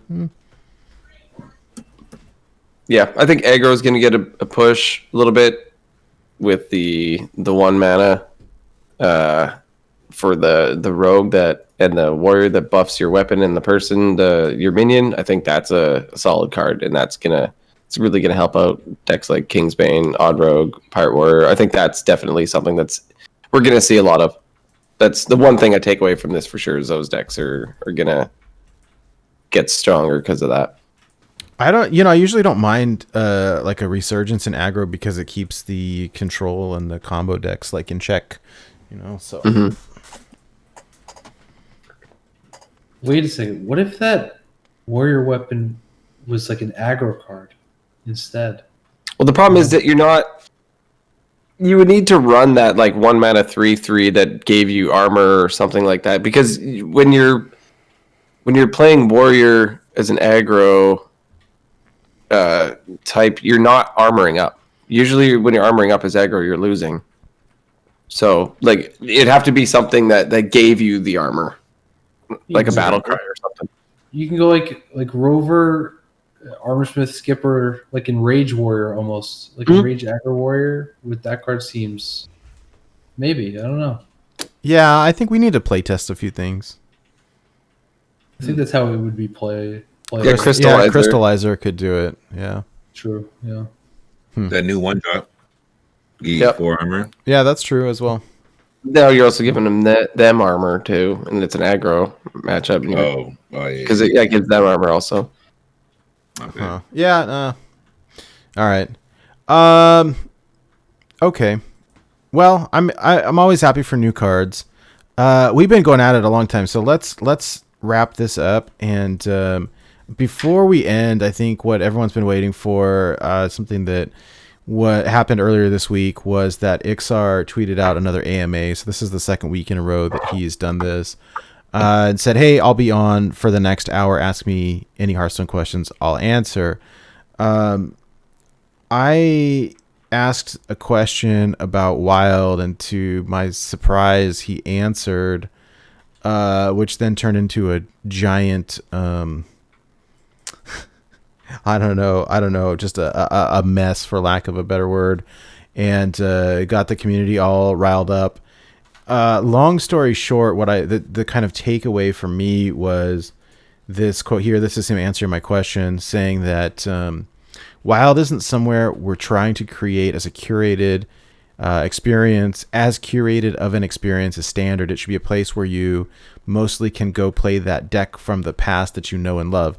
And he said that, and then 200 people got angry. And I mean, I think that I don't know, it's been kind of an emotional couple days as I've read all these responses and all these angry people, and feeling sort of downcast about the format as a whole. That I think what we've been hearing for a long time is, we're keeping an eye on it, we're watching it, we'll make adjustments as needed. But it's been kind of well, okay. And then this response was yeah, we're not doing anything. which was frustrating. And the take that Wild is where you go to play that old deck from the past that you love, it feels very out of touch to me, because you can't do that. I mean, you can, but you're going to lose. And so I think the classic example that people were saying is like, yeah, I want to play Spiteful Dragon Priest. Like, cool, but you're going to lose. Well, you could play it. You can play whatever you want. But when you have several decks polarizing the meta to an extreme amount, like, that doesn't jive with their vision. And I think our vision of Wild is very different than their vision of Wild. And I think the best response to us, a lot of people responded. Some were better than others. Zeddy, of all people, was sort of the voice of reason, which is not usually how things go. But I think my favorite response was from Get Me Out, who said, like, look, we're not looking for as curated of an experience as Standard is, but at the same time, when things are, get polarized, that it would be nice to have someone step in and make adjustments as needed. I'm kind of paraphrasing. I don't have it pulled up in front of me, but it's like, clearly something needs to be done. And if the idea is we're just going to do nothing, and you can play all your old fun decks, like, no, you can't. Who are you joking? The one thing that I would like, if they're going to stick by saying that it's a place you can go play the old decks that you're used to, well, then where I'm expecting, if they're going to stick to that, I'm expecting a lot of unnerfs then, right? Like, give me my patches back. Well, and I think, yeah, and right? I think where's that, like, where's Small Time Buccaneer? Like, these things, like, if you want to go back and play these things that you used to play, okay, if that's what you want, then why are we not unnerfing the cards then? If that's what you say, that's what it is. I think that is the best solution, because then we had people saying, well, nerfing everything is not the answer, and I 100% agree that, like, I don't think that nerfing Secret Mage and nerfing Dark Lair and nerfing Reno is necessarily the right thing. I think if you want a more balanced experience, or if that's what your vision of Wild is, then unnerf stuff, like you said. Because right now you can't even play Hunter in Wild unless you're... Give us Undertaker. You're, if you're doing, like, okay, but I think the bulk of the people, like, you can't play these. Or, like, I would love to play some good old, like, mid-range Totem Shaman. Like, you just can't play it right now. But if they were to go unnerf stuff, that sort of fits in line with their design philosophy. And then it was interesting because he said, hey, we want to do some, like, I don't know what he said, like, market research or something like that, or whatever. Consumer research. Yeah. Consumer research on Wild to see what the community wants. And I was like, well, we can help facilitate, and then got a bunch of people making stupid responses to that. I was so irritated that I don't want to respond, because it's like the people replying to it was like a bunch of unintelligible remarks, and I think Mike is the better man than me and would tackled a bunch of that stuff, and I was just like, I just can't bring myself to respond. I think that my background is sales and marketing, so I'm very well suited to field of people who are very frustrated. No problem. Keep going, sir. I was just gonna say, I think that if anything, I think that it sparked enough discussion that in my mind, like, I really hope that it forces them to go back and at least have a discussion on, like, hey, I think what we thought it was is different than what everyone else thought it was. Our buddy Keith Numbers this evening wrote a very good open letter to Blizzard, and kind of talked about legacy formats in other games like Yu-Gi-Oh! And Magic. And we'll be retweeting it later. I recommend reading it. I don't know. It just been a very disheartening experience. I think that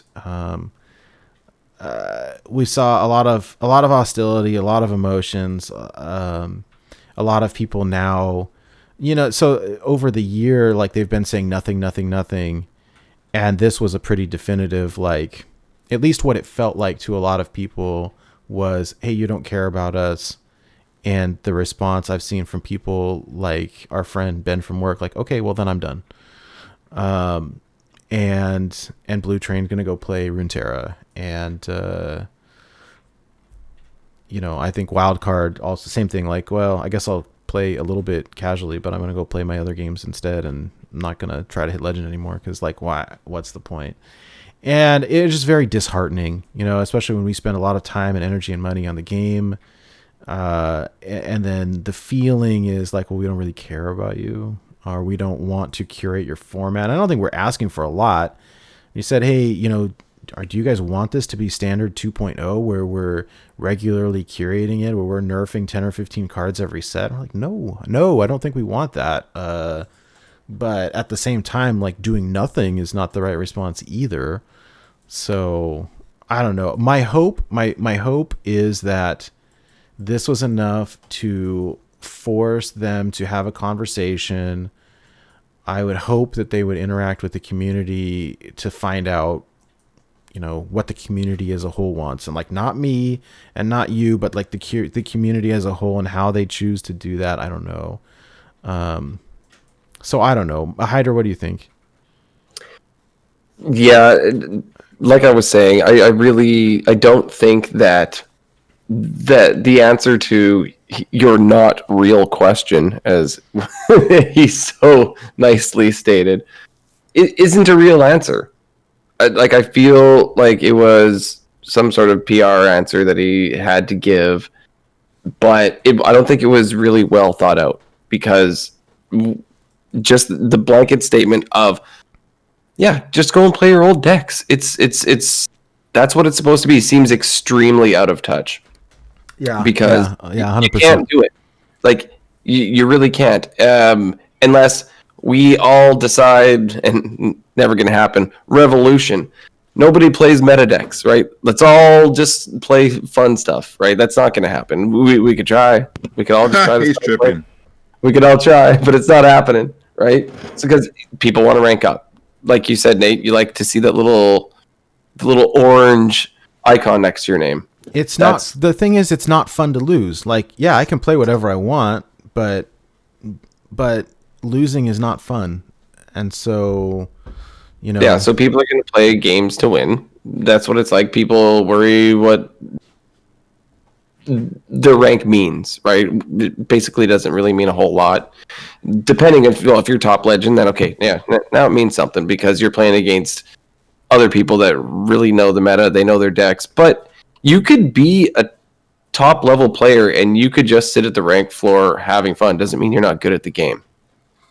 But I really don't like where they just said, where he had just stated that just go play your old decks. Well, the old decks aren't the same because all those decks. Well, they all got nerfed, right? They got nerfed, so I can't do it.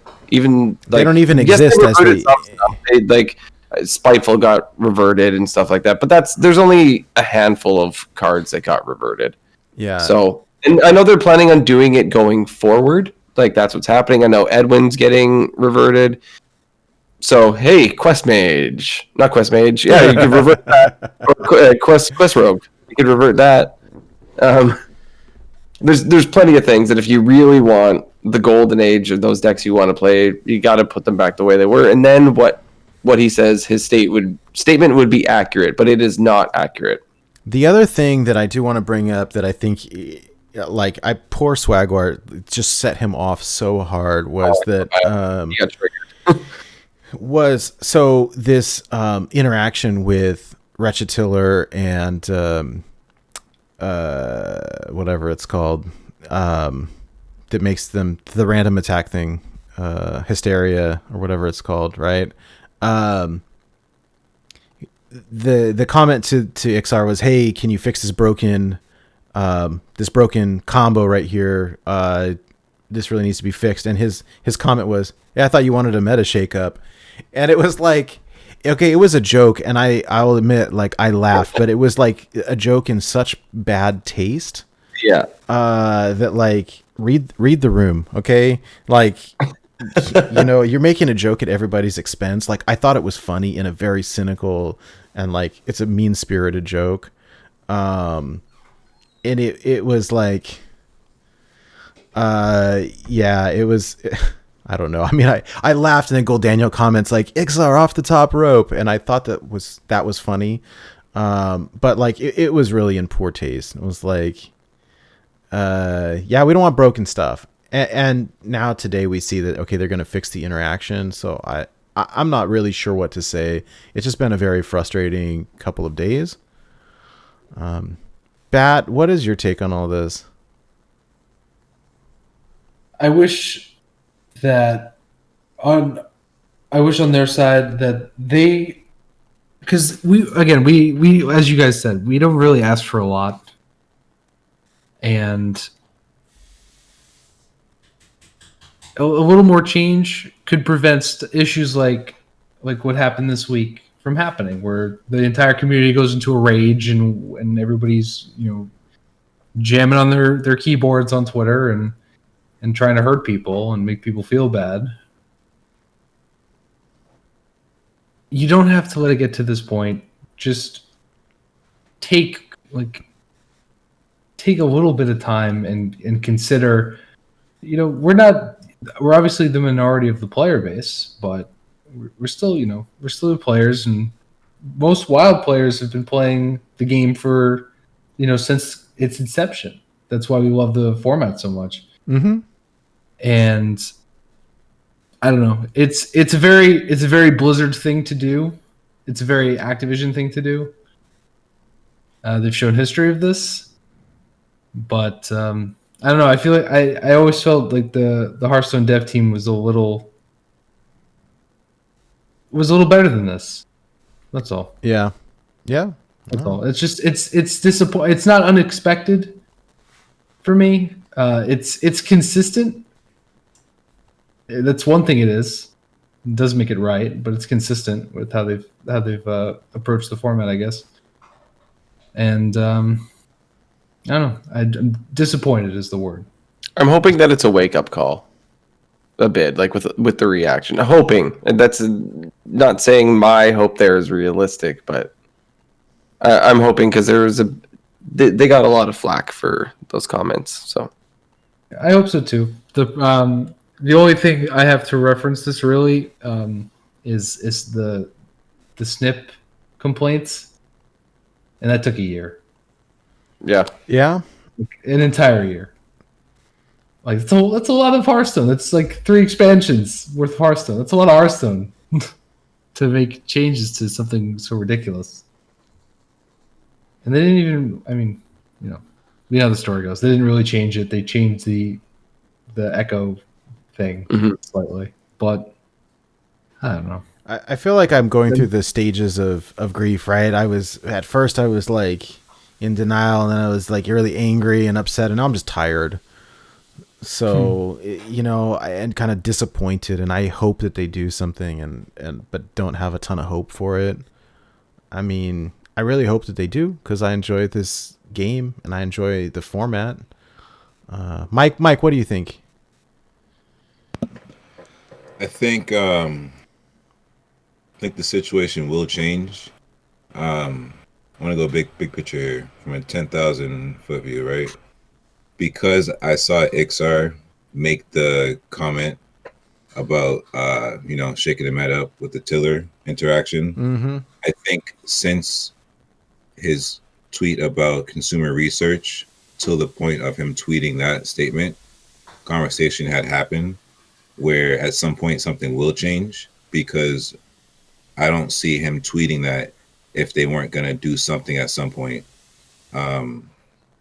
Because then him tweeting that is what you said, Nate, and it comes off very harmful, and it will affect that person emotionally, because this is a person who spends a lot of time doing something, and the person who says that is in charge of what this person does. You know what I'm saying? So I understand where people get upset there. For me, I made a statement on Twitter about what I feel would help change my experience, because what happens in my experience is obviously only for me and not for anyone else. Everyone else has their own experience. So it's just crazy how I'm not really one who will speak up on saying a card should get nerfed or should be changed. A lot of my tweets, you know, I'm just hanging out, having a good time, enjoying life, because real life for me has been really crazy. So my game on life is just hanging out, having a lot of fun. So when I spoke up about what I feel should change, as a person like Bat had just mentioned, I've been playing since August 2014, the same as Hazer, literally the same month. That's 7 years. What, 7 years going into 8 years? Am I right? Six going into 7. I'm sorry. That's why I just got 11 stars. I'm pretty bad. But my point is, been playing a long time. I feel my statements were pretty valid. But meanwhile, you know, I have concerned parents, you know, sea creatures in my mentions really screaming at me, upset about my point of view. And I'm not really want someone who's on Twitter blasting a lot of stuff, but I'm trying to stand up for people who don't have a Twitter, who are in our Discord, who had the same viewpoint as me. So I am glad that with all this, you know, hoopla and rah-rah everywhere and this chatter, that it started to turn conversations and open their eyes, because to get to the middle of the Venn diagram here, where I think we all can agree, no matter which side you're on, I don't think the core of them there play Wild as much as us or see it how we do. So when he says, you know, the format is supposed to be Wild, play your favorite decks from the past, I don't think he's playing it like we are, because those decks have gotten nerfed, and a lot of those cards are different. So we would have to build different decks. And if you played as much as we do, the big three right now have completely erased tier 4 from Temple Storm meta reports. I've been seeing it for 2 months. So for me, I really hope that we can really get a change. Dean said that he wasn't looking to have someone curate the format. I'm cool with that. But what I would like is for quality of life once in a while when things get snip-snap level. I literally haven't played Wild in like big chunks for 3 weeks. I don't go on Twitter complain about it. I just play Hyrule Warriors right here on this Nintendo Switch. There are people who complain every day. So it's just crazy to me how people in the community who are supposed to be on the same side were just coming at me and coming at the show and coming at the comments Nate made when it's like, whoa, guys, whoa, whoa, whoa. Like, I'm saying that I would like a fix. I'm trying to help. We're trying to help. Nate is saying, where is the consumer form that we can fill out? We'll help pass the message along. Not that we're trying to dictate or lead the charge or have our podcast be the ones dictate what happens. No, it's the other way. We're inclusive. We're trying to find out where we go, fill out the form, and tell everybody to go there. So that's where I stand. I really hope things change. I believe they will. And I'm just glad Twitter went down the way it did this week. I'm glad. Yeah, I think so too. I mean, if nothing else, I think it was a pretty big wake-up call that, like, there are a lot of people that care a lot. And so do nothing is not a solution. One more thing? Right? Yeah, of one course. Last sentence. It's really important. One last sentence. I played since 2014. The reason I wanted to speak up and say something, I understand as a business person and as a customer that Standard is the format that makes them money. As the Wild player who chooses to play Wild, who could play Standard, I choose to play Wild, and I want to buy packs. Because the feeling for me as the Wild player is when a new set comes out, the first thing I'm thinking, yo, how can I make this new card combine with the card from 2015? That's the experience I like. Yeah. So I was trying to say that on Twitter, and people were just coming from these crazy areas where it's like, no, I want to see the format get fixed because I like to buy cards as the Wild player. I'm not trying to stop Standard. I'm not trying to tell them to come sit in the format and regulate it. No, when it gets crazy, you know, come clean it up and then go back to whatever. That's where I'm coming from. Yeah, I think you said it pretty well. Mm-hmm. I don't know. I don't have much more to contribute at this point. I don't know. You guys want to add anything? I think we're pretty good. No, I just wanted to make sure I put my piece out on this platform here because Twitter can be a lot of crazy, rapid fire. So where we have the 4 people here, sensible, intelligent men, where we can speak our piece. Just wanted to put it out here. Thank you.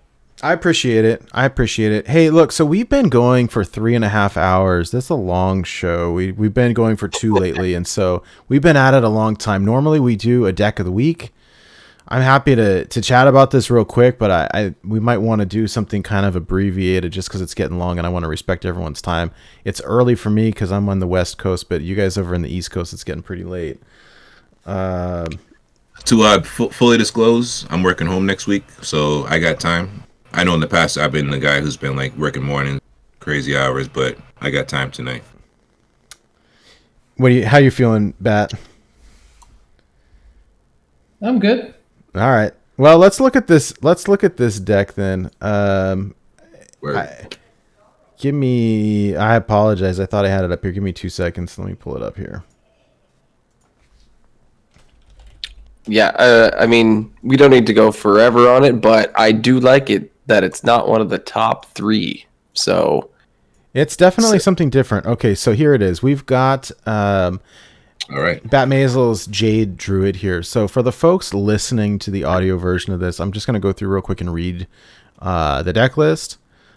I, again, encourage people to watch this weekly live on Twitch, watch it on YouTube so you can see it. It's probably easier to digest, in my opinion. That being said, we will put the deck list and the code and stuff like up on the YouTube and in the show notes, so you can get it that way. Anyways, here's the deck list: 1 Jade Idol, 2 Lesser Jasper Spellstones, 2 Naturalize, 2 Nature Studies, 2 Solar Eclipse, 2 Ferocious Howls, 2 Jade Blossom, Archmage Vargoth, 2 Branching Paths, 2 Oaken Summons, 2 Poison Seeds, 2 Zoldrak Ritualist, 2 Starfall, 2 Spreading Plague, Malfurion the Pestilent, 2 Ultimate Infestation, and Yogg-Saron Hope's End, the original Yogg. Yo, right. Can I say something real quick? Yeah. This is the kind of deck where like you go into like a tournament we have or whatever, a league series based format, because you can't say league. This is like the deck number 4 where like when you ban Priest, like this deck is gonna get you. This is amazing, yo.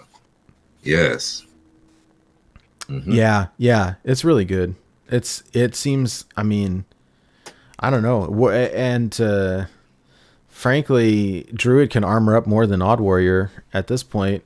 I've seen some people where I was about to win, and then they Solar Eclipse into Branching Paths for 24 armor. Oh, yeah.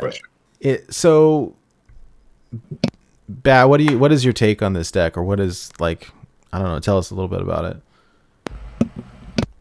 So I was brainstorming for the West versus China tournament that's going on this weekend because I'm in it. So I was brainstorming for lineups, and I played in the West versus China last time, and they brought a lot of Odd Warrior, and I know King's being super popular, so I wanted to cultivate a lineup that could beat those 2 decks.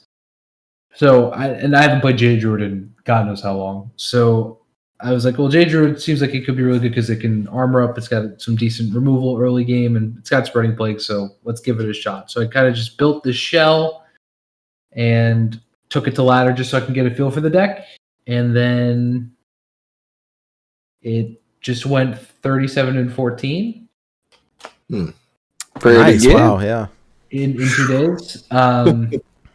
Just to give you guys a little bit more info on like the matchup spread. It was 9-2 against Secret Mage. Yeah. Easy. 11-3 against Dark Lair. Wow. 11-3. 2-0 against Raza Priest, but that's because I kind of just high rolled. People don't play around Solar Eclipse Naturalize, so I milled Anduin 2 times. That's how that happened. Get him. This deck is I'm surprised because in the past, Jade Druid versus Secret Mage was genuinely like really Secret Mage favored because the Druid spells were more expensive back then. Jade Druid didn't have Nature Studies, for example. And stuff like that. So it was a lot harder to play around secrets. Now you can. Now it's kind of easy. So the Secret Mage matchup is like super free. And something that an interesting interaction if you're going to take this deck to ladder and play against Secret Mage is the deck is running. You're really only going to play like 1 or 2 minions over the course of the game. like really play them. Like Oaken Summons hopefully is pulling your minions. So Runes is going to stay there once they play it. So like don't like freak out if you don't proc Runes all game. That's super likely. I've gotten a couple times into the end game against Secret Mage where the only prayer they have is to like clear my plague board with flak mages that they've held, but they wind up running out of secrets because they can't play the second runes because it never procced, like literally never procced. So it's just a really good deck. It armors up a ton as long as this Tiller deck's around. Like in the video I showed you, you can get above 60 health. It's really versatile, and this list is super teched for Dark Lair. So you could and for the combo decks too with the Eclipse Naturalize and stuff. So I think it's just super well rounded to take on the ladder right now. I'll definitely say when I was playing Secret Mage and I would run into basically this deck, I almost felt like just conceding from the very beginning. Never did, and my record against it is abysmal. I have beaten it, but basically it took the entire game. It was like all the way to fatigue, where I was just destroying armor after armor. It was all the way till I was all out of cards, completely out of cards, and then managed to eco win. But this deck destroys Secret Mage, just destroys it. Yeah, let me ask you a question. When do you play Yogg? Is Yogg just as a Hail Mary? Yogg is the big red button that no one's allowed to push. Yeah, the nuclear codes. It's only when you need it. It's absolutely only when you need it because it more than likely will screw you more. But then there are the times like I had a Yogg today where my Secret Mage opponent cleared my last plague, had like 5 damage minions on the board, and I was like, well, I'm out of removal, gotta play this Yogg. And the first spell I cast was Plague Wrath. I was like, oh, that's nice. And I wound up putting that game.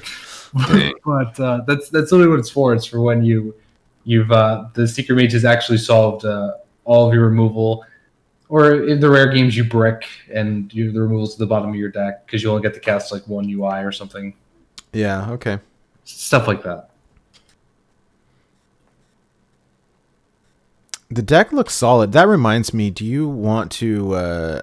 I forgot to add it to our news section. There was so much going on that the kind of the East versus West or NA versus China like invitational tournament that Team Wildside was putting on this weekend. Where can you tell us just a real super brief overview of that? And is it being streamed? Like, can we watch it somewhere? Yeah. I'm sure they'll be streaming it after the show's over, actually. I'm pretty sure, unless they're stopping tonight. I'm not sure, but you can watch it at Team Wildside. That's for sure. And they're posting schedules and stuff on Twitter. I know I play. I think the next set of matches after tonight's are at 8 a.m. Eastern tomorrow morning. Okay. And then I play tomorrow night at 8 p.m. Eastern. I know that. That's when my group goes. Nice. But okay. Yeah, for this one they got the 16. You can't say the 16 best, but 16 of the best wild players from the world, and then China got they invited 8 players, and they actually did a qualifier for the other 8 spots. Wow. Okay. To come play against us, and so far they are kicking our butts as per usual. Have you seen any spicy decks from them? I'm always interested when I see the Chinese meta reports that they play some interesting things that we just don't over here. We've got a lot of Reno Quest Mage in these lineups. A lot of Reno Quest Mage. It's kind of insane, actually, how much Reno Quest Mage there is. There's one lineup that had Spiteful Hunter. There's one lineup that had Quest Mage, regular 2 of Quest Mage with no giants. Okay. It's just Flamewaker OTK with the biscuits. Wow. Okay. Where is it? Like Conquest, bring 3, ban 1. Yep, 4 decks, 1 ban, Conquest, and, or bring 4, ban 1. Pardon me. Yeah. And there's 4 groups of 4. I'm sorry. There's 4 groups of 8, 4 West players and 4 Chinese players, and we're all playing against someone else. All 4 West players are playing against all 4 China players. How do you guys do that on the like? How do you coordinate the servers? We're playing on China. So how do you have the cards over there? Like, I mean, did you just have required to get the cards in your collection, or could you borrow decks, or how does that work? They give us accounts for the tournament. Oh, gotcha. Okay. That's So- pretty sweet. Oh yeah, except the server's terribly laggy and all that. But other than that, it's completely fine. So for this deck, I was thinking. Sometimes I take for granted the fact that we understand most of the interactions and how this deck works. But when I think back to when I started listening to Hearthstone podcasts, I remember being very confused when they would take for granted the fact that they all know, but here I am listening and I don't know this interaction. I don't know that interaction. Like we all know that you want to branching paths, you want to like pull a Vargoth that's gonna, pull your Ritualist, like stuff like that. Like, so what are some of the interactions and plays you do in this deck that maybe someone that is newer to the format wouldn't necessarily understand just by looking at a list like this? So the best thing to do when you're playing any deck really is to understand how you plan to win the game. So if you're going to be trying to pressure, or if you need to stabilize, maintain, and heal, or if you don't have answers in your hand to those questions, drawing and finding a game plan, something to play towards. And I think that's something this deck does really well. With cards like Branching Paths and Nature Studies, give you some versatility. The cards don't do just one thing. You have the ability to actually think, interpret the situation, and go about it however you see fit. Obviously, we know Oaken summons into these big taunts, or Oaken summons into Vargoth plus the taunt is the high roll, and you don't lose those games. That's fine. But there are the games that doesn't happen, and you draw your Zoldrax and you draw your Vargoth, and then what do, right? Most of the games, you're just going for draw and armor constantly, just to consistently have something to do every turn, so you're not just taking turns off and giving your opponent time they always have time because the decks are so fast, but the extra time is what actually kills you. You can't really take turns off and give your opponent initiative over 2 consecutive turns. Mm-hmm. And I think this list does that very well. It's got Malfurion at the top end. Malfurion is just 15 heal with the 2 taunt scarabs. So that's super helpful installing a turn. You've got plenty of draw. You got plenty of armor gain, and then of course you have UI and idols to finish out. At a point I can analyze interactions and stuff, but at the end of the day, it's just Jade Druid. It's just Jade Druid. You're essentially playing Control Warrior until you summon Jade cards. It's essentially what you're doing. It's interesting because when Gadget Zen came out, Jade Druid was very different. We were actually building bigger green men, where at this point it's just turned into a control deck where we're using Blossom to ramp and Jade Idol so that we don't fatigue. I mean, it's but yeah, I don't know, the deck seems solid. Very good control deck. How does this do into I think like against Reno Priest, for example, is the goal you just to out armor them? And how does this do against a deck like Reno Warlock? Reno Warlock is very tough. Very, very tough. Unfortunately that's not something I can explain. That would be like a 3-hour session just alone on how I can talk about that matchup. Seriously, I've played so much of that, but it's really difficult. But I'm the guy who's beaten Jade Druids with Odd Warrior a bunch of times, so I'm wired a little bit differently in that regard.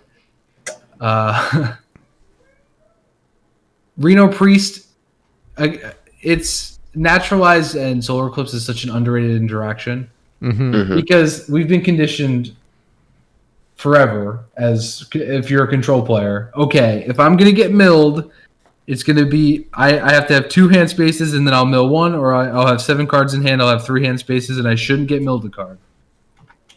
But Solar Eclipse just completely changes how that works, because now, for 4 mana, basically, you can go Solar Eclipse double Nat, and all of a sudden your opponent's drawing 6, and then for turn 7 cards.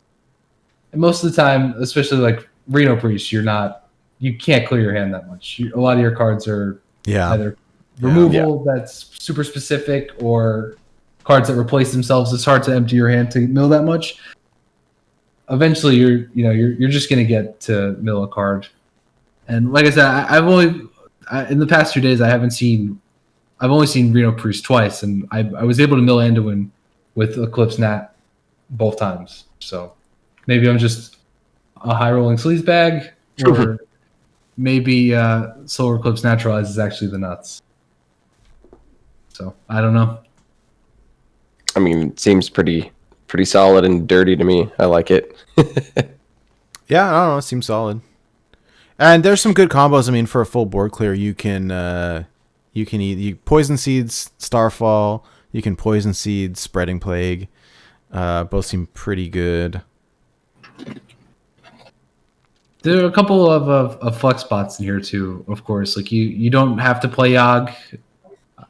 A good inclusion would be like Gloop, the legendary spell, because of the Poison Seeds Starfall interaction.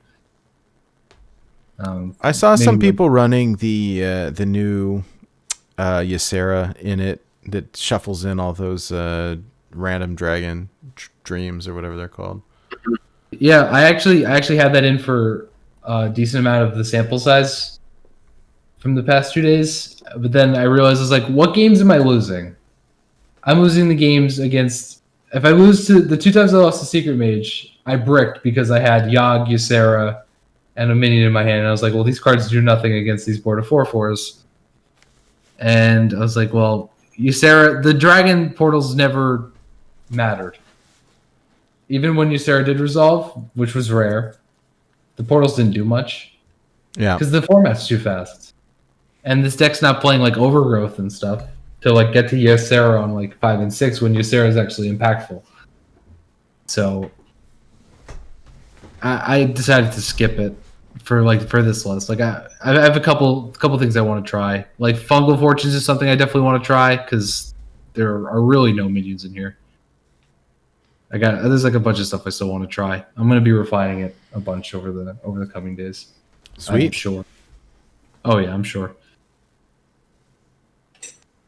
Cool, I like it. Yeah, no, it looks fun. Do you guys have any other questions? I know it's been a long show, so I want to sort of move us along a little bit. I think I'm good on the deck. I like it, and you know what? While I don't necessarily love running into this deck, it's definitely welcome when you're used to running into a lot of the same matchups over and over again. So it's pretty good, and maybe I'll give it a spin and start jamming it. I need Druid wins anyway, so yeah. Well, no, and honestly, when I run into this on ladder, I'm like, oh no, oh no, I don't want to see this. Yeah, that's a solid deck. It's a solid deck. All right, very cool. Mike, do you have any questions, or are you good? All right, I think. Good. All right, then let's kind of wrap up here. It's been a long show. To kind of wrap things up a little bit, we've been doing the last 2 weeks. Blue Train wants to know, why are we all so smart and talented? I don't know, man. Yeah, I don't know. My mother. Yeah, We're all smart and talented because of Bat's mother. yeah. Thank you, Bat's mother. Yes. Okay, so for the last 2 weeks, we've done listener challenges, and we started out apparently too easy. So the first week we did, Get Lethal with Novice Engineer, and then Yep. last week, and then someone did it. I think it was reposted it within like an hour of the show. And so last week we did Get Lethal with the Doomsayer. And again, like before the show even launched on YouTube and podcast, we had people finish it. So before we get into the next challenge, I'm going to give a big shout out to, we had two people. So Seth for Christ and Mega Mog both did it. Normally we just pick one, but they came in so close to each other that we're just going to award it to both of you guys. So you'll be getting a couple packs on us. Congratulations. You guys got Lethal with Doomsayer. I think technically one of the opponents conceded. And so like it doesn't 100% count, but we're going to give it to both of you. I think that's great. We appreciate you guys participating. And then this week's challenge, it's from Mike. And the challenge is, and this comes from our chat with Hazer last week. The challenge this week is to have 5 copies of ETC on the board at the same time. You guys can do that. You guys send us a screenshot. Photoshop does not count. Then we will award you with a couple packs and you'll get some bragging rights. Now, here's the deal. You cannot do this against a friend. You cannot do it against the innkeeper. You can do it either on ladder, or you can do it in casual. Casual is fine if you don't want to tank your rank. So 5 copies of ETC on the board at the same time. Hazer last week was saying that he couldn't do it. So that's your mission this week, you guys. Now, hopefully it takes you guys longer to do this so that the folks who don't get to hear about it until they listen to the show, the audio version, get a chance to participate. But this is the heads up that you get for watching the show live. So, yep, watch it live. You get to hear it early. So come watch us live on Twitch, and you'll be able to get to hear this a little bit earlier. Yep. And we've got some good ones coming up. This has been fun, and I think we're just going to keep doing this. So this has been a blast. All right. The last thing I've got here, I just want to, I guess as we kind of prepare to sign off here, Bat, thank you so much for your time tonight hanging out with us. I know it was a long show. Normally it doesn't go this long, but there was a lot of news and a lot of card reviews and all kinds of stuff. So thank you so much for your time hanging out with us. It was really good talking to you. And again, this is like the show 3 years in the making. So I'm really just excited to hang out for the night. For people who are looking to follow your content, watch your streams and interact with you, where can they find you? Well, that banner on my Twitter does a good job. Actually. Cool. I don't have to like point everywhere. It's nice. As you see it, BATT MASILE on Twitch and on YouTube. I do post content daily on YouTube. My game of the day highlights. So if you can't catch the stream live, because I know I don't stream at a very NA friendly time. No, it's super early in the morning, isn't it? Yeah, because since I'm on the East Coast, I get a lot of the EU and Asia folks. But if you aren't able to catch my streams, you can catch my highlights there, and on Twitter there at BattMasile_HS, and that's it. Yeah, I'm nowhere else. You can always hit me up on Discord if you have any questions about the Jade Druid deck or anything else. I'm here for you guys. Blue Train says that you're his insomnia streamer of choice. It's true. Blue Train will just like as my stream's about to end, I'm like, how are you awake, man? He's like, oh no, why am I here? I'm like, oh god. That's funny. That's funny. Awesome. Well, thank you so much for joining us, and we'll have all of your links in the show notes and links on our website as well, so people can follow your stream directly from there. Mike, where can people find you? Real quick, I just subbed to Bat's YouTube. Number 144. Let's go. Let's get him some subs. Check out Bat's YouTube. Right on. Thank you. Yeah, brother. definitely. We'll link up there too. Yeah. There is a section on our website for all of the guests that we've had on the show with all of their links to their social media and their streaming and their YouTube and all that stuff. So if you're looking for wild content creators, you go to our website, there's a community tab. All of our guests, all the information is there so that if you're looking for someone to partake in their content, you can do that. Little TV. Oh, I didn't announce this tonight. I should have during my week section. One of the bright spots. I got a capture card, so it's not just Hearthstone. I'll be streaming some Nintendo Switch games too. Oh, fun. All right. Yeah, man. Nice. Excited. Twitch.tv/MikeLowTV. Sweet, dude. All right. Hydra, where can people find you? You guys can find me on Twitter and Twitch at Hydralisk_HS, and every Friday night here at 6 p.m. PST, doing the show. And a good place to interact with me and the other guys on the show here is to come to our Discord. It's a great place. We have tons of different rooms with all different deck lists, all different topics, not just Hearthstone, other games. And it's a really good community, a lot of interaction, a lot of good people. I highly recommend it. And I'm on there every day just chatting with everybody, and it's just so much fun. So it's a good place. Come check it out. Yeah, I want to second that. Yeah, so you can find me. The best place is on Twitter at NateWolfTCG. It's NateWolfeTCG. More importantly, you can find the show and everything related at our website. It's borntobewildhs.com. Again, borntobewildhs.com. Make sure you add the HS at the end. Thank you so much to everybody who watches the show live. We really enjoy interacting with everybody. Chat has saved us more times than I can count. There's always news that comes out. I swear, every Friday when we're doing the show live, there's some news that comes out, and you guys have helped us more than I can say. So I appreciate that. I mean, we love all of the audio podcast listeners and all the YouTube watchers, but special shout out to the folks who watch live every week. If you go to our website, that's where you can find all of our content. So there's links to all of our audio podcasts. There's parody songs. There's the YouTube stuff. I mean, you name it, it's all there. And I would like to second what Hydra was saying about the Discord.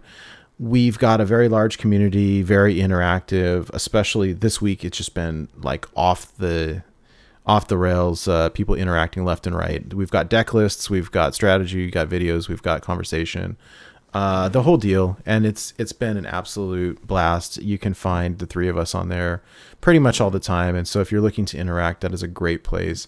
The easiest way to find it is by going to our website. There's a Find Us page, and right there, just click on the Discord. There's a permanent link. So, yeah. Thanks, everybody. The last thing that I wanted to bring up is something that people, our constant listeners, have been harassing me a little bit for the last 2 weeks because I have not done this, but apparently I need to ask you guys a question. Unrelated Advice with Nate Wolf. All right, you guys. Unrelated advice. I am looking to buy a car in the near future. Mine is slowly dying, unfortunately, sooner than later. And so I want your best hot takes on car buying tips. Hydra, go.